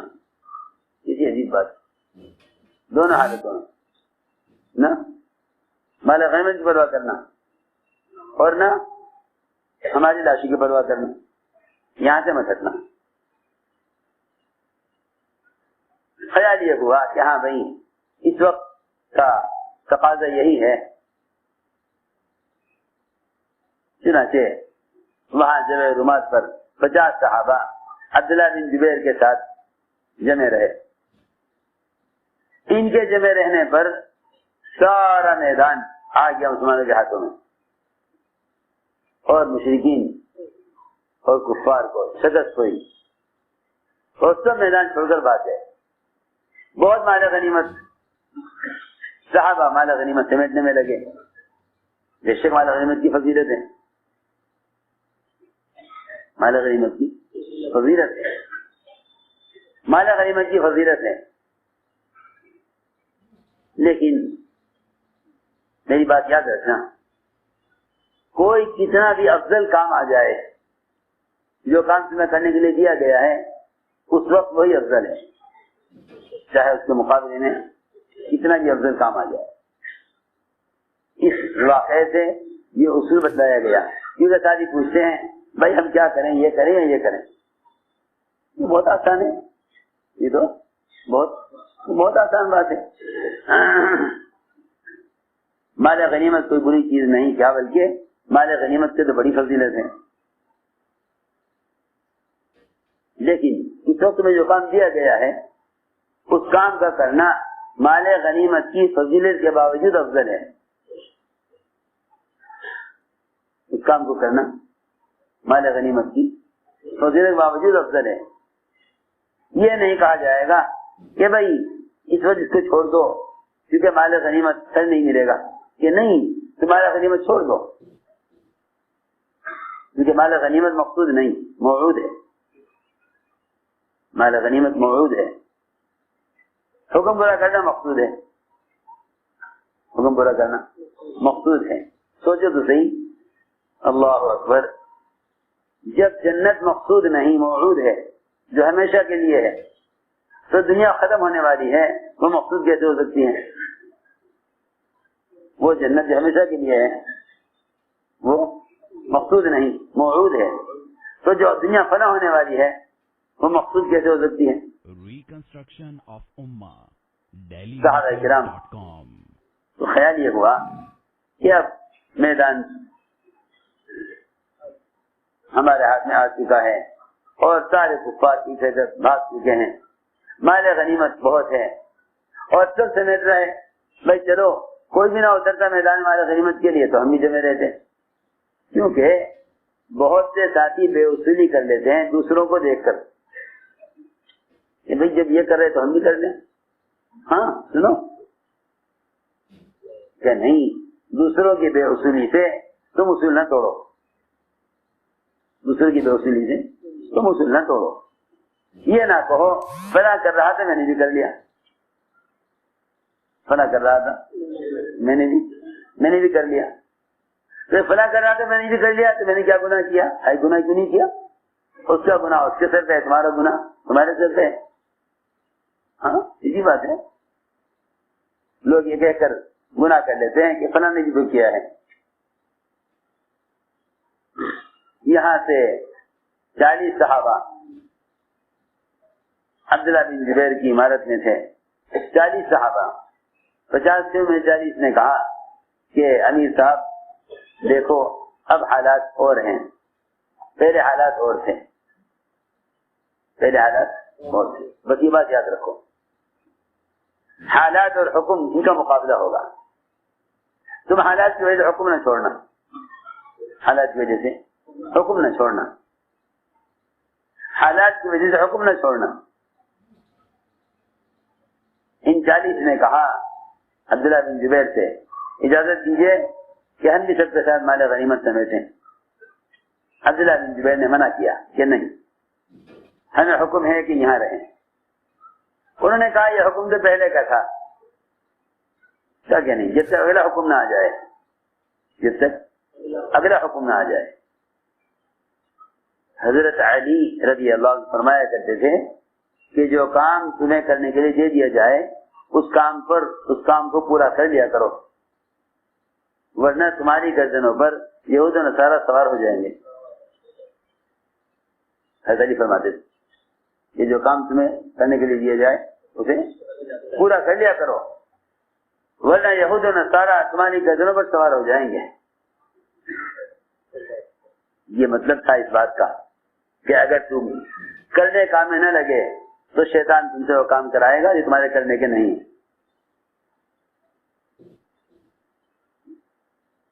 وقت کا حکم، وقت کا تقاضا، یہ سارے حالات پر مقدم ہے۔ اس وقت میں کیا کرنے کے لیے کہا گیا ہے؟ جب تک اگلا حکم نہ آئے اس پر جمے رہو، جب تک اگلا حکم نہ آئے، جب اگلا حکم نہ آئے اس پر جمے رہو۔ اصل بات یہ ہے، چنانچہ 40 صحابہ نے اصرار کیا، عبداللہ بن زبیر نے ان کو منع کیا، یہ نہیں مانے، اور یہ 40 صحابہ جب رمات سے نیچے اتر گئے، ادھر یہ اترے، ادھر سے حضرت خالد نے آ کر حملہ کیا، مشرکین پلٹ کر آئے، اور 10 صحابہ بلکہ 11 عبداللہ بن زبیر، ان سب کو شہید کیا پہاڑ کے اوپر، اور وہاں سے داخل ہو کر سارا میدان صحابہ کرام کے ہاتھ سے غیروں کے ہاتھ میں دوبارہ چلا گیا۔ حالانکہ مال غنیمت کی فضیلت تھی،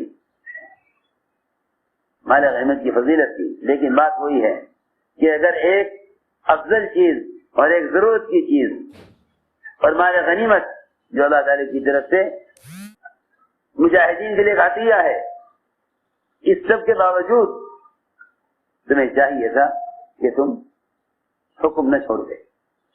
اللہ نے اس پر آزمایا کہ اس وقت تمہارے نزدیک حکم پر جمنا، تم حکم کو جمنے پر اصل سمجھتے ہو یا حکم کے مقابلے میں مال غنیمت کو اصل سمجھتے ہو۔ اللہ نے آزمایا، اس آزمائش میں صحابہ کرام اپنے پہاڑ سے نیچے اتر گئے۔ اللہ تعالیٰ نے سارا میدان غیروں کے ہاتھ میں دے دیا۔ اس لیے ہم نے عرض کیا کہ اللہ تعالیٰ کے احکام اس طرح آتے ہیں، اللہ کے احکام اس طرح آتے ہیں، ایسے بے وقت، ایسے بر وقت، ایسے بر وقت آتے ہیں، ایسے بر وقت احکام آتے ہیں۔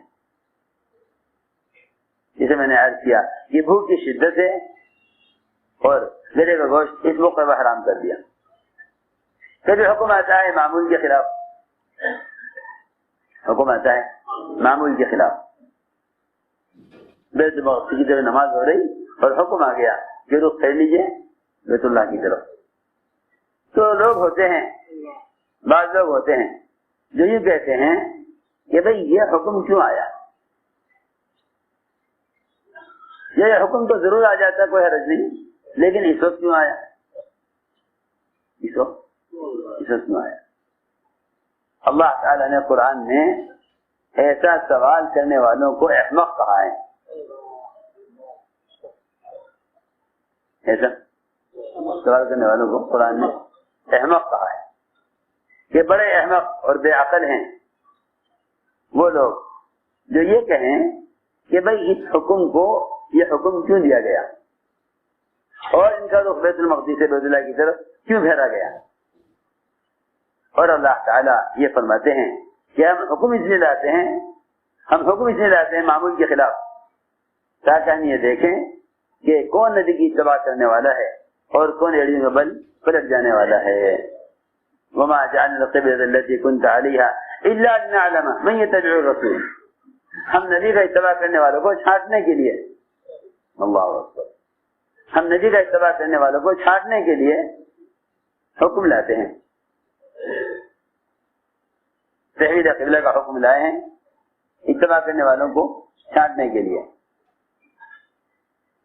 تاکہ ہم جان لیں کہ کون نبی کا اتباع کرتا ہے اور کون قبلہ اول پر جمع رہتا ہے، یہ کہہ کر کہ بھئی ہمارا قبلہ تو وہی ٹھیک ہے جو پہلے تھا۔ یہ ساری بات کا خلاصہ دوستو عزیزو یہ تھا، یہ اللہ تعالی احکام میں آزما کر دیکھتے ہیں، اللہ تعالی احکام میں آزما کر دیکھتے ہیں۔ اس لیے سب سے اہم بنیادی بات یہ ہے کہ ہم میں سے ہر ایک اپنا تعلق خلوت کے اعتبار سے اللہ تعالی سے بڑھائے، اس لیے کہ مسلمانوں کے آپس کے ظاہری اختلافات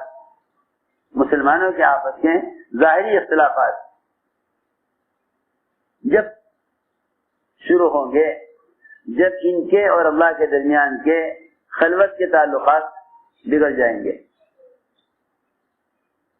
جب ان کے اللہ کے خلوت کے تعلقات بگڑ جائیں گے، جب ان کے اللہ کے خلوت کے تعلقات بگڑیں گے تو ان کے مخلوق کے درمیان کے تعلقات خراب ہو گئے۔ ایک حدیث کا مفہوم ہے کہ آدمی اگر گھر میں چھپ کر بھی گناہ کرے گا تو اس گناہ کی وجہ سے اس کے مخلوق کے درمیان کے تعلقات بگڑیں گے، اس کے مخلوق کے درمیان کے تعلقات بگڑیں گے۔ اس لیے سب سے بنیادی چیز یہ ہے کہ ہم اپنا اللہ کے ساتھ تعلق بڑھائیں، اللہ کے ساتھ تعلق بڑھائیں، اس لیے کہ پہلے تعلقات خراب ہوتے ہیں بندے کے اور خالق کے، پھر تعلقات بگڑتے ہیں بندے کے اور مخلوق کے۔ اور جو اپنا تعلق اللہ کے ساتھ اور اپنے معاملات اللہ کے ساتھ درست کر لے، اللہ اس کے مخلوق کے درمیان کے تعلقات کو بہتری بنا دیتے ہیں، اور اللہ تعالیٰ اس کے لیے مخلوق کی طرف سے کافی ہو جاتے ہیں۔ اللہ تعالیٰ اس کے لیے مخلوق کی طرف سے اللہ تعالیٰ کافی ہو جاتے ہیں۔ اس لیے سب سے بنیادی چیز اللہ تعالیٰ کے ساتھ تعلق کا گہرا ہونا ہے، اللہ کی ذات کے ساتھ تعلق کا گہرا ہونا، یہ سب سے بنیادی چیز ہے۔ جی ہاں، اللہ کے تعلق کے جتنے بھی احکام اور اعمال ہیں، اپنی خلوتیں اللہ کے ساتھ عمدہ بنا لو، اپنی خلوتیں اللہ کے ساتھ اچھی بنا لو، اپنی خلوتیں اللہ کے ساتھ اچھی بنا لو، اس لیے کہ پہلے غفلت عبادات میں آتی ہے، پہلے غفلت عبادات میں آتی ہے، پہلے غفلت عبادات میں آتی ہے، پھر عبادات کے بگڑنے کا اثر سارے شعبوں پر پڑتا ہے، سارے شعبوں پر اس کا اثر پڑتا ہے۔ یہ سب سے پہلی بات یہ ہے کہ اللہ کے ساتھ تنہائیاں درست کر لو، اللہ کے ساتھ تنہائیاں درست کر لو، کہ اللہ تعالیٰ کے ساتھ تنہائیاں اپنی درست کر لو۔ جتنا عبادات میں کمال ہوگا اتنا اللہ تعالیٰ کا قرب بڑھے گا، اور اللہ تعالیٰ اپنے قریب والوں سے کام لیتے ہیں، اللہ اپنے قریب والوں سے کام لیتے ہیں۔ اس لیے سب سے بنیادی بات یہ ہے کہ اللہ کے قرب والے اعمال میں، اللہ کے قرب والے اعمال میں ترقی کرو۔ اس کے قرب کے دو عمل ہیں، اس کے قرب کے دو عمل ہیں، اللہ کے قرب کے دو عمل ہیں خاص طور پر، ایک انفرادی دعوت اور ایک انفرادی عبادت۔ انفرادی دعوت، دوسرے انفرادی عبادت۔ انفرادی دعوت اور انفرادی عبادت، یہ دو سبب اللہ کے بڑے قرب کے ہیں۔ انفرادی دعوت، انفرادی عبادت، یہ دو موقع اللہ کے بڑے قرب کے ہیں، انفرادی عبادت، انفرادی دعوت، اور ان دونوں میں بڑی کمی ہے، ان دونوں میں بڑی کمی ہے۔ یہ تو میں نے خوب غور کر لیا، قرآن میں بھی اور سیرت میں بھی، کہ انسانی دعوت سے بڑھ کر اللہ کے قرب کا اور کوئی ذریعہ نہیں، انفرادی دعوت سے بڑھ کر اللہ کے قرب کا اور کوئی ذریعہ نہیں، اس لیے کہ انفرادی دعوت سے بڑھ کر اذیت کا کوئی اور راستہ نہیں۔ سب سے زیادہ اذیت انفرادی دعوت میں ہے، اس لیے اللہ تعالیٰ کی جو غیبی نصرتیں انفرادی دعوت پر آتی ہیں وہ کسی اور عمل پر نہیں آتی۔ حضور اکرم صلی اللہ علیہ وسلم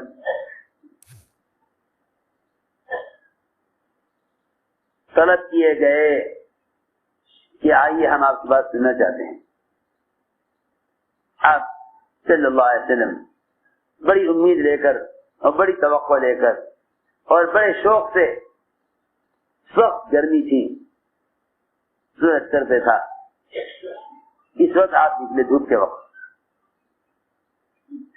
یہ نہیں کہ یہ ملاقات کا وقت نہیں ہے، داعی ہر وقت طالب ہوتا ہے، داعی ہر وقت طالب رہتا ہے، داعی ہر وقت طالب رہتا ہے، اور جب اس کو طلب کیا جائے وہ حاضر ہو جاتا ہے۔ آپ کو سخت دوپہر میں، اور مقصد یہ تھا مشرکین کا کہ آپ کو بلائیں گے، اور اس وقت بلا کر اگر طلب ہوتی تو خود آتے، لیکن انہوں نے آپ کو بلوایا، ہم آپ کی بات سننا چاہتے ہیں۔ آپ صلی اللہ علیہ وسلم دوپہر کو ہی نکل گئے، دوپہر کو ہی نکل گئے۔ یہ کام کوئی تنظیم نہیں ہے جس کی محنت کے لیے اوقات طے کر لیے جائیں، بلکہ نبی کوئی خطرے کا وقت یا کوئی آرام کا وقت یا کوئی گرمی کا وقت، کوئی وقت ایسا نہیں ہوتا جو دعوت کے تقاضے سے روک دے، کوئی وقت ایسا نہیں ہوتا جو دعوت کے تقاضے سے روک دے۔ یہ کہا نہیں جا سکتا کہ یہ کام کا وقت نہیں ہے۔ سمجھتے تھے کہ اگر اس کام کے تقاضوں کو دوسرے تقاضے کی وجہ سے چھوڑ دیا گیا تو جو فتنے صدیوں میں آنے ہیں وہ ہفتوں میں آئیں گے۔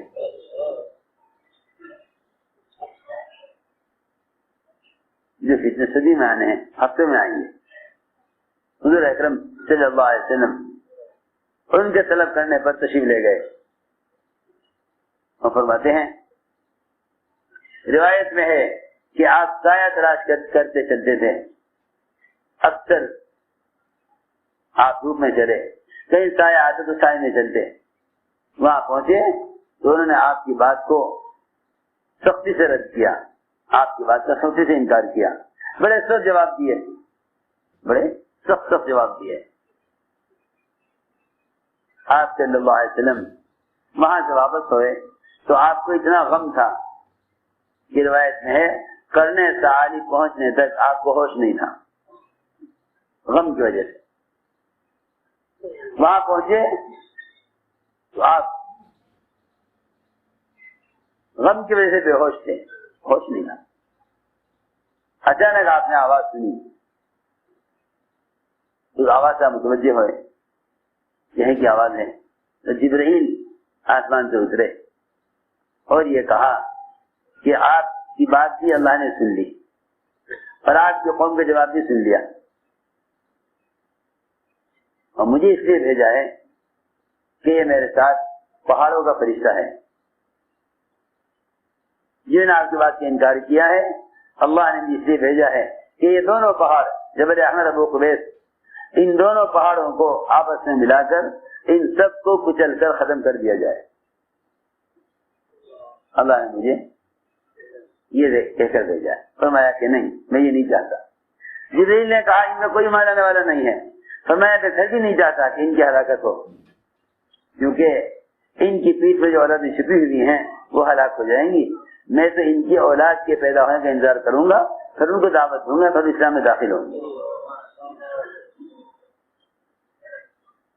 میں نے عرض کیا کہ اللہ تعالیٰ کی غیبی نصرتیں جتنی افراد دعوت پر متوجہ ہوتی ہیں اتنی کسی اور عمل پر نہیں، کسی اور عمل پر نہیں۔ غیبی نصرت حضور اکرم صلی اللہ علیہ وسلم نے سفر میں آپ ایک سفر میں تھے، صحابہ آپ کے ساتھ تھے، ایک جہادی کو دعوت دی، اس نے کہا کہ آپ کی اس بات پر کون گواہ ہے کہ آپ اللہ کے رسول ہیں اور اللہ ایک ہے؟ فرمایا درخت گواہی دے گا، درخت گواہی دے گا۔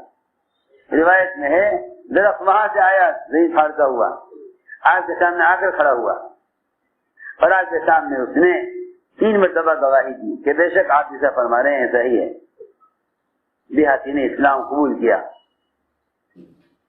اپنی قوم کو دعوت دینے چلا اور یہ کہہ کر گیا کہ اگر بات انہوں نے سنی سب کو لے کر آؤں گا۔ میں نے عرض کیا کہ اللہ تعالیٰ کی غیبی نصرتیں افرائی دعوت کے ساتھ ہیں، اللہ کی غیبی نصرتیں افرائی دعوت کے ساتھ ہیں، اور واقعی حقیقت یہ ہے کہ نبوت کی لائن کی جو اذیتیں آپ کے طریقے دعوت میں ہیں وہ کسی اور طریقے میں نہیں، وہ کسی اور طریقے میں نہیں، کسی اور طریقے میں وہ اذیتیں نہیں ہیں جو اذیتیں آپ کے طریقے دعوت میں ہیں۔ اس لیے ہم اس کام کے کرنے میں اس طریقے کے پابند ہیں جو طریقہ محمد صلی اللہ علیہ وسلم کا ہے۔ یوں نہ کہو کام جس طرح چاہو کر لو، بلکہ ہر قدم پر یہ سوچنا کام کرنے کی ذمہ داری ہے.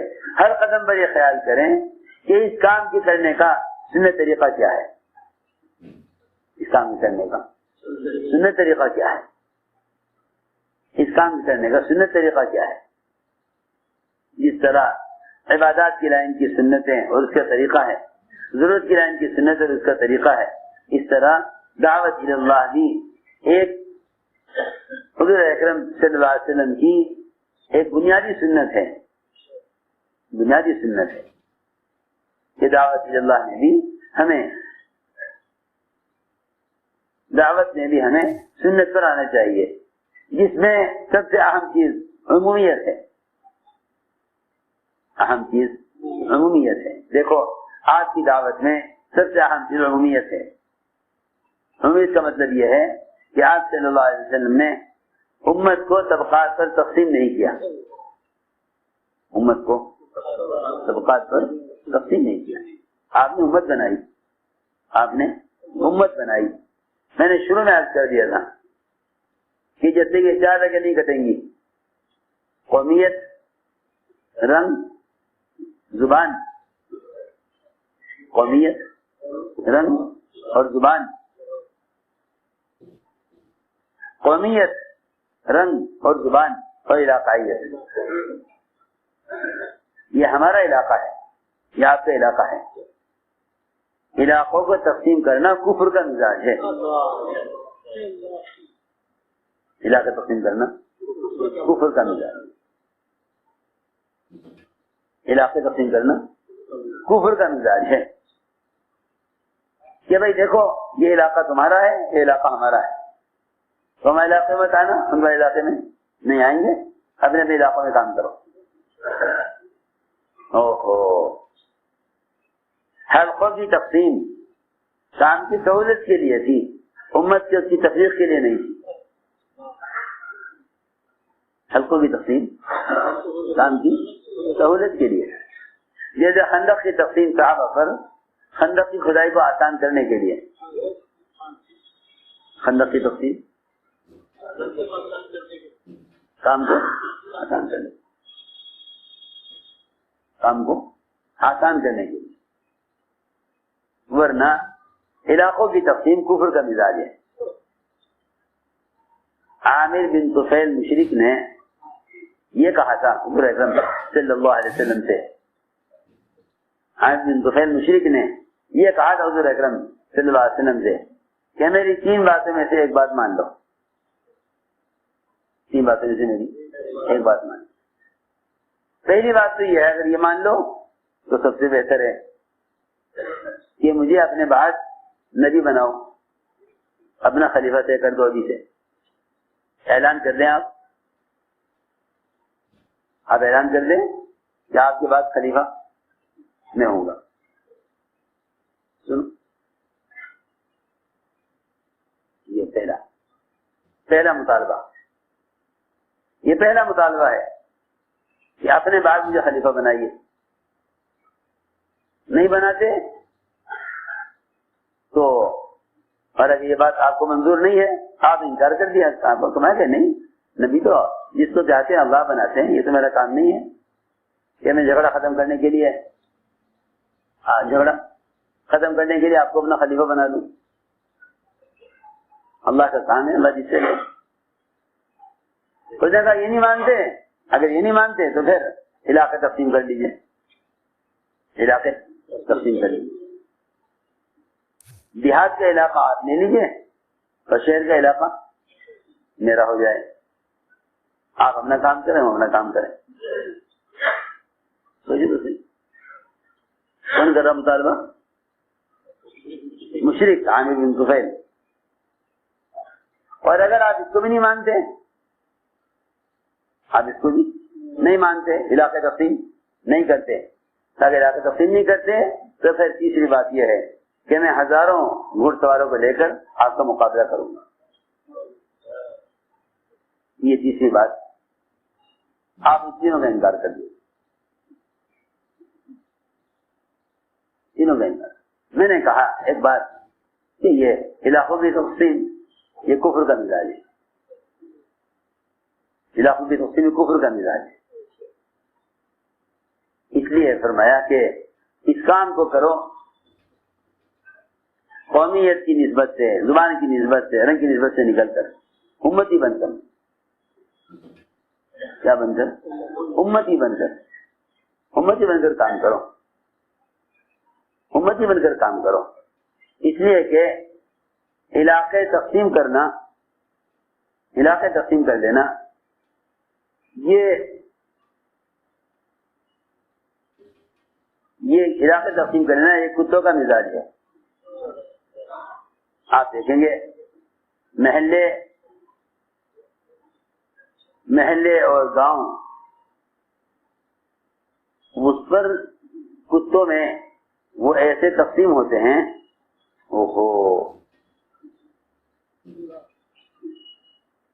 حکومت کا جغرافیہ اتنا صحیح اور متعین نہیں ہوتا جتنا ان کتوں کے ذہنوں میں اپنا علاقہ، اپنا گاؤں، اپنا محلہ متعین ہوتا ہے. آپ دیکھ لیں، آپ دیکھ لیں، یہ کتا اس محلے کا ہے، یہ کتا اس محلے کا ہے. اگر ایک اس محلے کا اس میں آ جائے تو ہنگامہ ہو جاتا ہے. یہ بھائی ہوتا ہے نہیں، جب تک وہ وہاں سے نکل نہیں جائے گا اس محلے کے کتے سکون سے نہیں بیٹھیں گے. ہاں، گاؤں میں تقسیم ہوتے ہیں ان کے. آپ کسی گاؤں سے گاڑی لے کے گزرے تو آپ کے گاڑی کے پیچھے کتے بھاگیں گے اور وہاں تک بھاگیں گے جہاں تک ان کی حدیں ہیں. وہاں سے دوسرا گاؤں شروع ہو جائے گا، چھوڑ دیں گے. ایسے ہی ہے نا؟ ہاں، میں کہنا چاہتا ہوں کہ یہ میرا حلقہ تیرا حلقہ، میرا محلہ تیرا محلہ، یہ سب حیوانیت اور کفر کا مزاج ہے. کچھ نہیں، کچھ نہیں. حضور اکرم صلی اللہ علیہ وسلم نے امت بنائی اور امت بنے گی نہیں، امت بنے گی نہیں جب تک ان 4 نسبتوں سے نکل کر کام نہیں کرو گے. امت بننے کے لیے ان 4 نسبتوں سے نکلنا پڑے گا، قومیت سے اور علاقائیت سے اور رنگ سے. جی ہاں، اور زبان سے. زبان کا وجہ جو قصہ ہے، قیس ابن مطافیہ نے یہ کہہ دیا، قیس ابن مطافیہ نے یہ کہہ دیا حضرت سلمان، صہیب اور بلال، ان 3 صحابہ کے بارے میں کہ بھائی ان کی زبان عربی نہیں ہے، لہذا جو کام ہم کر سکتے ہیں عرب وہ کام یہ نہیں کر سکتے، اس لیے کہ ان کی زبان عربی نہیں ہے. زبان عربی نہیں، یہ فارسی ہیں، یہ حبشی ہیں، یہ فارسی ہیں، یہ حبشی ہیں، یہ رومی ہیں، اور ہم عرب ہیں، ہمارے نبی عربی ہیں اور قرآن کی زبان عربی ہے، حدیث کی زبان عربی ہے. لہذا جو کام ہم کر سکتے ہیں وہ یہ نہیں کر سکتے. نبی کی نصرت اور مدد، اتنی بات کہہ دی قیس ابن مطافیہ نے. حضرت معاذ رضی اللہ تعالیٰ عنہ اس کا گریبان پکڑ کر لے گئے آپ کی خدمت میں اور جا کر کہا کہ انہوں نے ان صحابہ کے بارے میں ایسی بات کہی. عجیب قصہ ہے. آپ نے بیان فرمایا اس پر اور صحابہ کو جمع کیا. آپ ان پر تشریف فرما ہوئے اور یہ فرمایا کہ یہ عربی زبان نہ تمہاری ماں ہے نہ تمہارا باپ ہے. یہ زبانوں میں سے ایک زبان ہے، زبانوں میں سے ایک زبان ہے. نہ یہ تمہاری ماں ہے نہ یہ تمہارا باپ ہے کہ تم فخر کرو بھائی میں فلاں کا بیٹا ہوں. یہ تمہاری ماں، تمہارے ماں باپ سے ہے نہیں کہ تم ماں باپ کا فخر کرو. یہ تو زبانوں میں سے ایک زبان ہے. جو عربی زبان آتی ہے وہ عربی کہلاتا ہے، رومی زبان ہے وہ رومی کہلاتا ہے، انگریزی زبان ہے انگریزی کہلاتا ہے. یہ تم نے کیوں فخر کیا اس پر کہ ہم عرب ہیں، جو مدد ہم کر سکتے ہیں اللہ کے نبی کی وہ دوسرا نہیں کر سکتا. آپ نے سخت بات فرمائی، سب بات فرمائی اور غصے میں فرمایا کہ معاذ سے کہ معاذ سے قیس کو جہنم کی طرف دھکا دے دو. قیس کو جہنم کی طرف دھکا دے دو. یہ صرف اس بات پر کہ تم نے زبان کی بنیاد پر بھی امت کو تقسیم کیوں کیا, رنگ کی بنیاد پر بھی کوئی گنجائش نہیں. میں نے تو شروع میں عرض کر دیا کہ اسامہ کالے تھے, چیچک کے داغ تھے, بد شکل تھے, اجنبی تھے, ان کے انتظار کرنے کو اہل یمن کا حقیر سمجھنا ان کے اجلاس کا سبب بن سکتا ہے. اس لیے فرمایا کسی مومن کو حقیر سمجھنے کی گنجائش نہیں ہے. آدمی دوسرے کو حقیر جو سمجھتا ہے جب اپنے آپ کو کسی اونچے خاندان کا یا کسی اونچے مرتبے کا آدمی سمجھ لیتا ہے. اس لیے میرے دوستوں عزیزوں, اصل میں محنت ساری اس کی ہے کہ امت بنے. حضور اکرم صلی اللہ علیہ وسلم نے آپ کی عادات, آپ کے اخلاق, آپ کا طرز دعوت وہ یہ بتلا رہا ہے کہ آپ کے طریقے دعوت کا پابند ہونے سے امت بنے گی.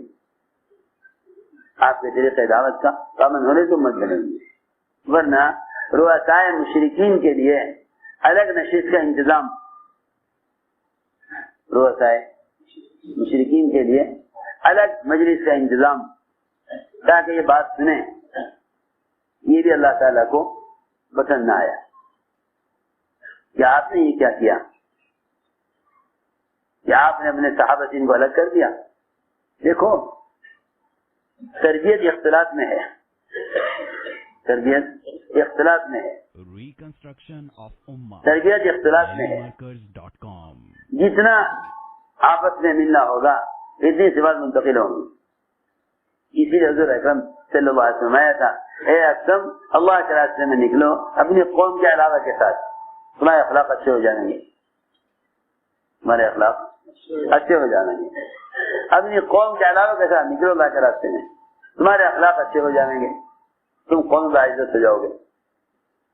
معلوم ہوا کہ اجنبیوں کے ساتھ نکلنے میں, اجنبیوں کے ساتھ نکلنے میں اس میں اخلاق کی بلندی ہے, اس میں اخلاق کی بلندی ہے کہ اجنبی لوگوں کے ساتھ نکلو. حضور اکرم صلی اللہ علیہ وسلم نے اس طرح امت بنائی. اس لیے چاہیے کہ ہم اس کام میں وسعت قلبی کے ساتھ چلیں, کیونکہ تنگ دلی سے فرقے بنتے ہیں, امت نہیں بنتی. تنگ دلی سے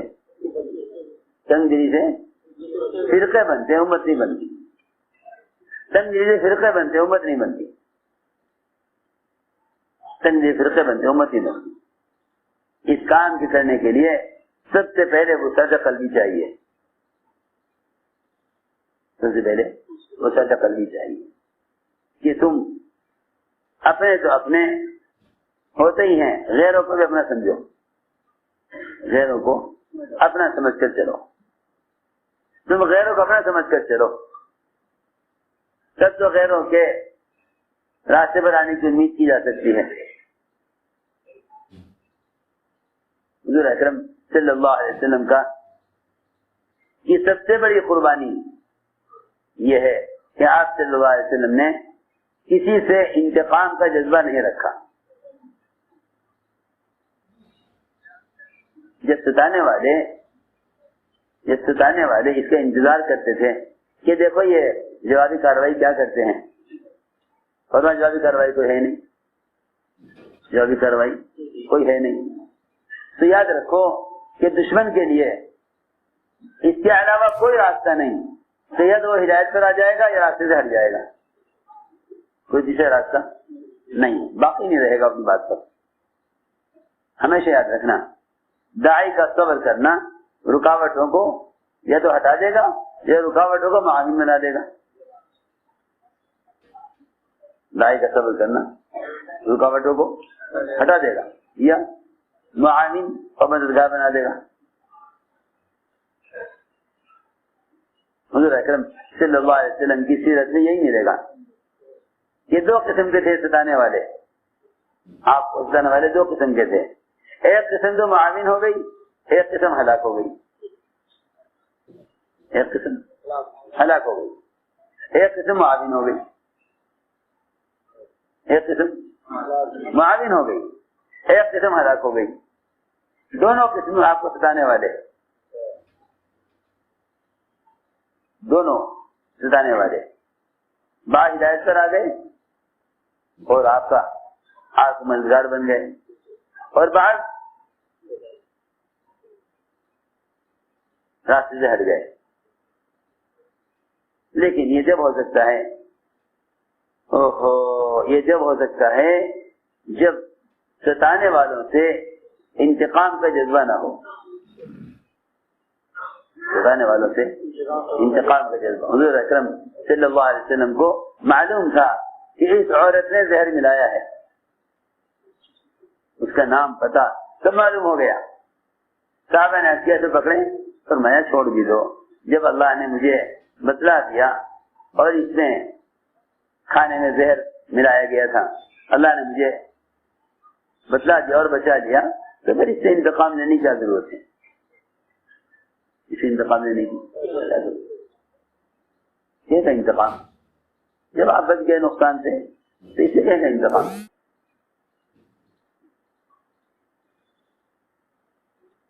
اس سے کیا ہے انتقام؟ جب اللہ نے ہمیں بچا لیا. ایک یہودی نے آپس سحر کیا, اللہ اکبر, ایسا سحر کہ 6 مہینے تک آپ کی کیفیت ایسی رہی کہ آپ ازواج مطہرات کے پاس نہیں جاتے تھے, لیکن آپ کو ایسا محسوس ہے کہ آپ ازواج مطہرات کے پاس گئے ہیں. 6 مہینے بھول, دماغ بندھا ہوا. 6 مہینے تک یہ کیفیت رہی. پھر خواب میں اللہ نے آپ کو بتلایا کہ آپ کا سحر ہے. 2 فرشتے آئے, آپ کے پیٹ میں کھڑے ہو گئے. ایک نے سوال کیا دوسرے سے آپ کو سنانے کے لیے, بھائی اس آدمی کو کیا ہوا؟ دوسرے جواب دیا کہ اس پر سحر ہے. کس نے کیا؟ کہ فلاں نے کیا. کہاں کیا؟ کہ فلاں کنویں پر کیا. روایت میں ہے اس سحر کے اثر کی وجہ سے اس کنویں کا پانی ایسا سرخ ہو گیا تھا جیسے مہندی کا پانی ہوتا ہے. مہندی کا پانی ہوتا ہے نا, مہندی کا پانی, جیسے مہندی کا پانی سرخ تیز, مہندی کا پانی. مہندی رہتی نا ہوتے ہاتھوں پر, اس سے ہاتھ سرخ ہو جاتا. کہ پورے کنویں کا پانی ایسا سرخ ہو گیا تھا جیسا مہندی کا پانی ہوتا. شہر کے اثر سے صحابی کو بھیجا کہ جاؤ فلاں پتھر کے نیچے یہ شہر کیا گیا ہے, اسے نکال لی. فرماتے ہیں آپ نے فرمایا کہ اس کے نکلنے کے بعد مجھے ایسا لگا جیسے مجھے رسیوں سے کھول دیا گیا ہوں. صاحب نے کہا کہ جسے پکڑے کیوں؟ جب اللہ تعالیٰ نے مجھے اس سے بچا دیا اور مجھے علاج بتا دیا تو کیا ضرورت ہے اسی دن نکال لینے کی؟ بس یاد رکھو, جس کے دل میں انتقام کا جذبہ ہوگا وہ اجتماعیت کے ساتھ نہیں چل سکے گا. یہ انتقام کا جذبہ نہ ہو, انتقام کا جذبہ نہ ہو. جواب زبان سے جواب, اللہ اکبر, زبان کے جواب پر, زبان سے جواب دینے پر اگر فرشتے واپس جا سکتے ہیں, اللہ کی مدد جس سے بڑی مدد ہے, تو ہاتھ سے جواب دو گے تو کتنی مدد سے محروم ہو جاؤ گے. جب آدمی زبان سے جواب دینے سے, زبان سے جواب دینے سے ملائکہ جیسی طاقت سے اور نصرت سے محروم ہو جائے, اگر ہاتھ سے جواب دے گا تو کتنی نصرت سے محروم ہو جائے گا. آسان بات ہے. جواب تو سننے وہ آدمی دیتا ہے جو سمجھتا ہے کہ میری طاقت فرشتوں سے زیادہ ہے.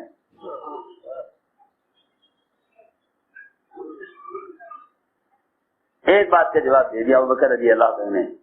حضور اکرم صلی اللہ علیہ وسلم وہیں سے پیچھے پھیر کر چل لیا. کیا آپ کہاں جا رہے ہیں؟ کہ میں جا رہا فرشتہ جا رہا میں بھی جا رہا.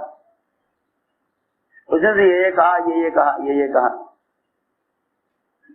میں نے ایک بات کا جواب دے دیا تو فرمایا کہ بس یہ تو تم خاموش تھے فرشتے جواب دے رہا تھا.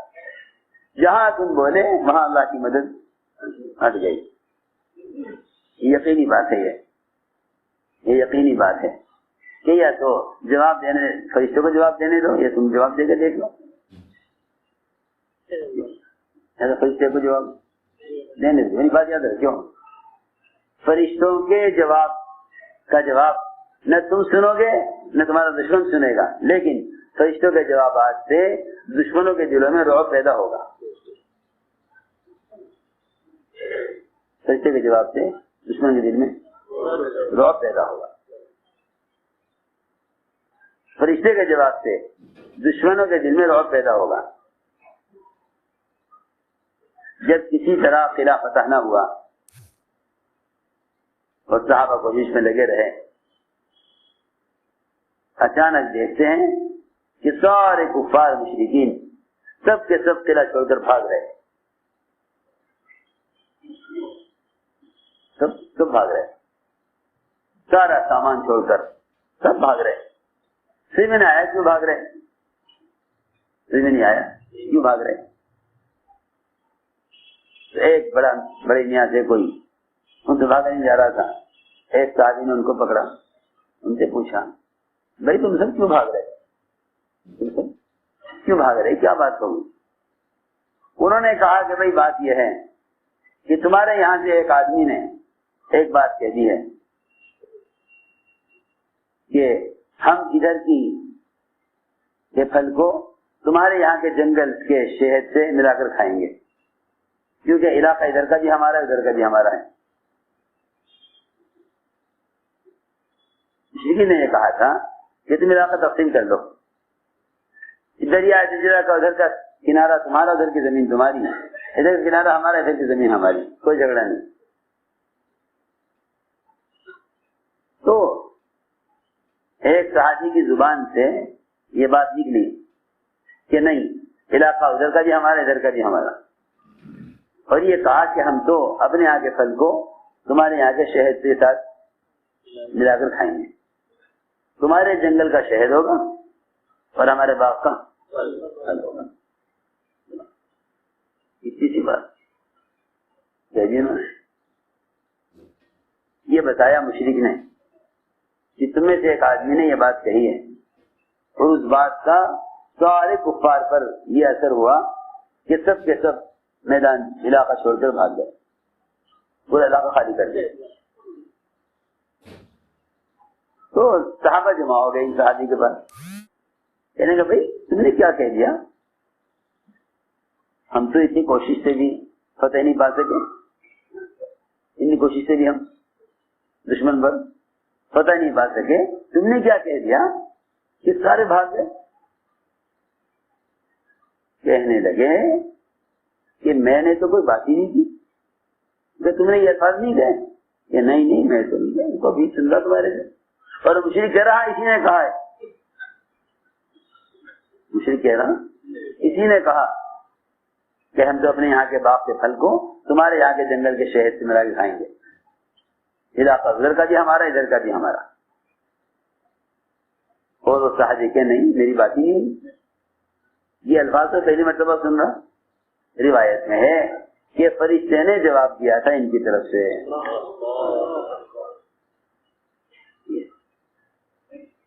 اتنا رعب اس فرشتے کی بات کو ایک مشرک نے جا کر نقل کر دیا تو سارے کفار علاقہ چھوڑ کے سب بھاگ گئے. نہیں سے عرض کر رہا کہ جواب دینا کہ جواب تو فرشتے دے گا.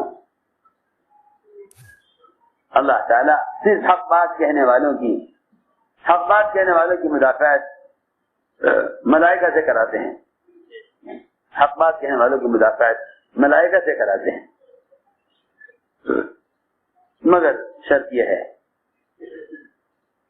کہ تم اس کام میں اپنے آپ کو مزاج نبوت کا پابند بناؤ۔ اس میں سب سے بڑی بات یہ ہے کہ ہمارے یہاں انتقام کا جذبہ نہ ہو، انتقام کا جذبہ نہ ہو۔ اس کام میں قربانی یہی ہے، اس کام میں قربانی یہی ہے کہ کب تک صبر کریں؟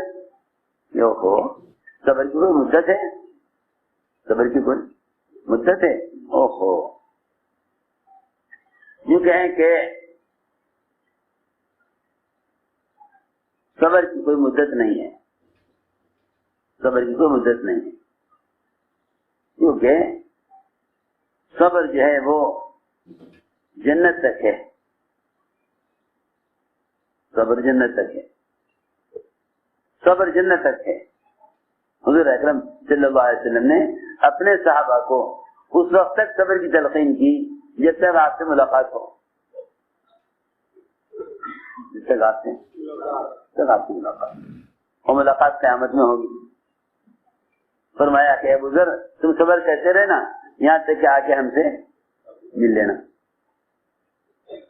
تو کوئی اپنے صحابہ کو آپ نے کوئی سال 2 سال 4 سال 10 سال کی صبر کی مدت نہیں بتلائی، فرمایا صبر کرتے رہنا یہاں تک کہ تم آ کر قیامت میں ہم سے مل لینا۔ اسے دوستو عزیزو رات سارا اطاعت کا اور اذیتوں کا اور ہر موقع کے حکم کو پورا کرنے کا ہے۔ مجھے تو یاد کرنا تھا، ہر موقع کا حکم پورا کرو، ہر موقع کا حکم پورا کرو، یہاں سے کہ اللہ تعالیٰ جان لیں کہ یہ دنیا کے لیے، یہ دنیا والوں کے لیے یا اپنے تعلق والوں کے لیے حق بات میں مداحنت کرنے والے نہیں ہیں، حق کے بارے میں مداحنت کرنے والے نہیں ہیں۔ یہ ہے اصل قربانی، یہ ہے انصار کی قربانی اصل یہ تھی، انصار کی قربانی اصل یہ تھی کہ انصار نے حضور اکرم صلی اللہ علیہ وسلم کا ساتھ دینے اور آپ کی بات کو عمل میں لانے میں اور آپ کی چاہت کے مطابق اپنی قوم اور قبیلے کے خلاف قدم اٹھانے میں انصار نے کبھی کبھی نہیں کی۔ اس لیے عزم کرو کہ انشاءاللہ ہمیں استقامت کے ساتھ چلنا ہے، استقامت کے ساتھ چلنا ہے۔ اصل بات یہی ہے کہ اس کا عزم کرو کہ ہمیں استقامت کے ساتھ چلنا ہے۔ ناگواریاں تو آئیں گی اور بطور امتحان کیا آئیں گی، بس اس امتحان میں اپنے آپ کو اللہ کے یہاں قبول کرانا ہے، اپنے آپ کو اللہ کے یہاں قبول کروانا ہے۔ اس کے لیے ارادے اور عزم کرو، اس کے لیے ارادے اور عزم کرو۔ مسئلہ اپنی ذات کا نہیں ہے، صرف ساری امت، ساری انسانیت کو جہنم سے بچانا اور ساری امت کو راہ راست پر لانا، یہ ایک جوہد مسلسل ہے، مسلسل کام ہے، یہ مسلسل کام ہے۔ اس کے لیے ارادے کرو، نیتیں کرو۔ جو ماشاءاللہ علماء سال کے لیے آئے ہیں سال پیش کریں، اور جو علماء سال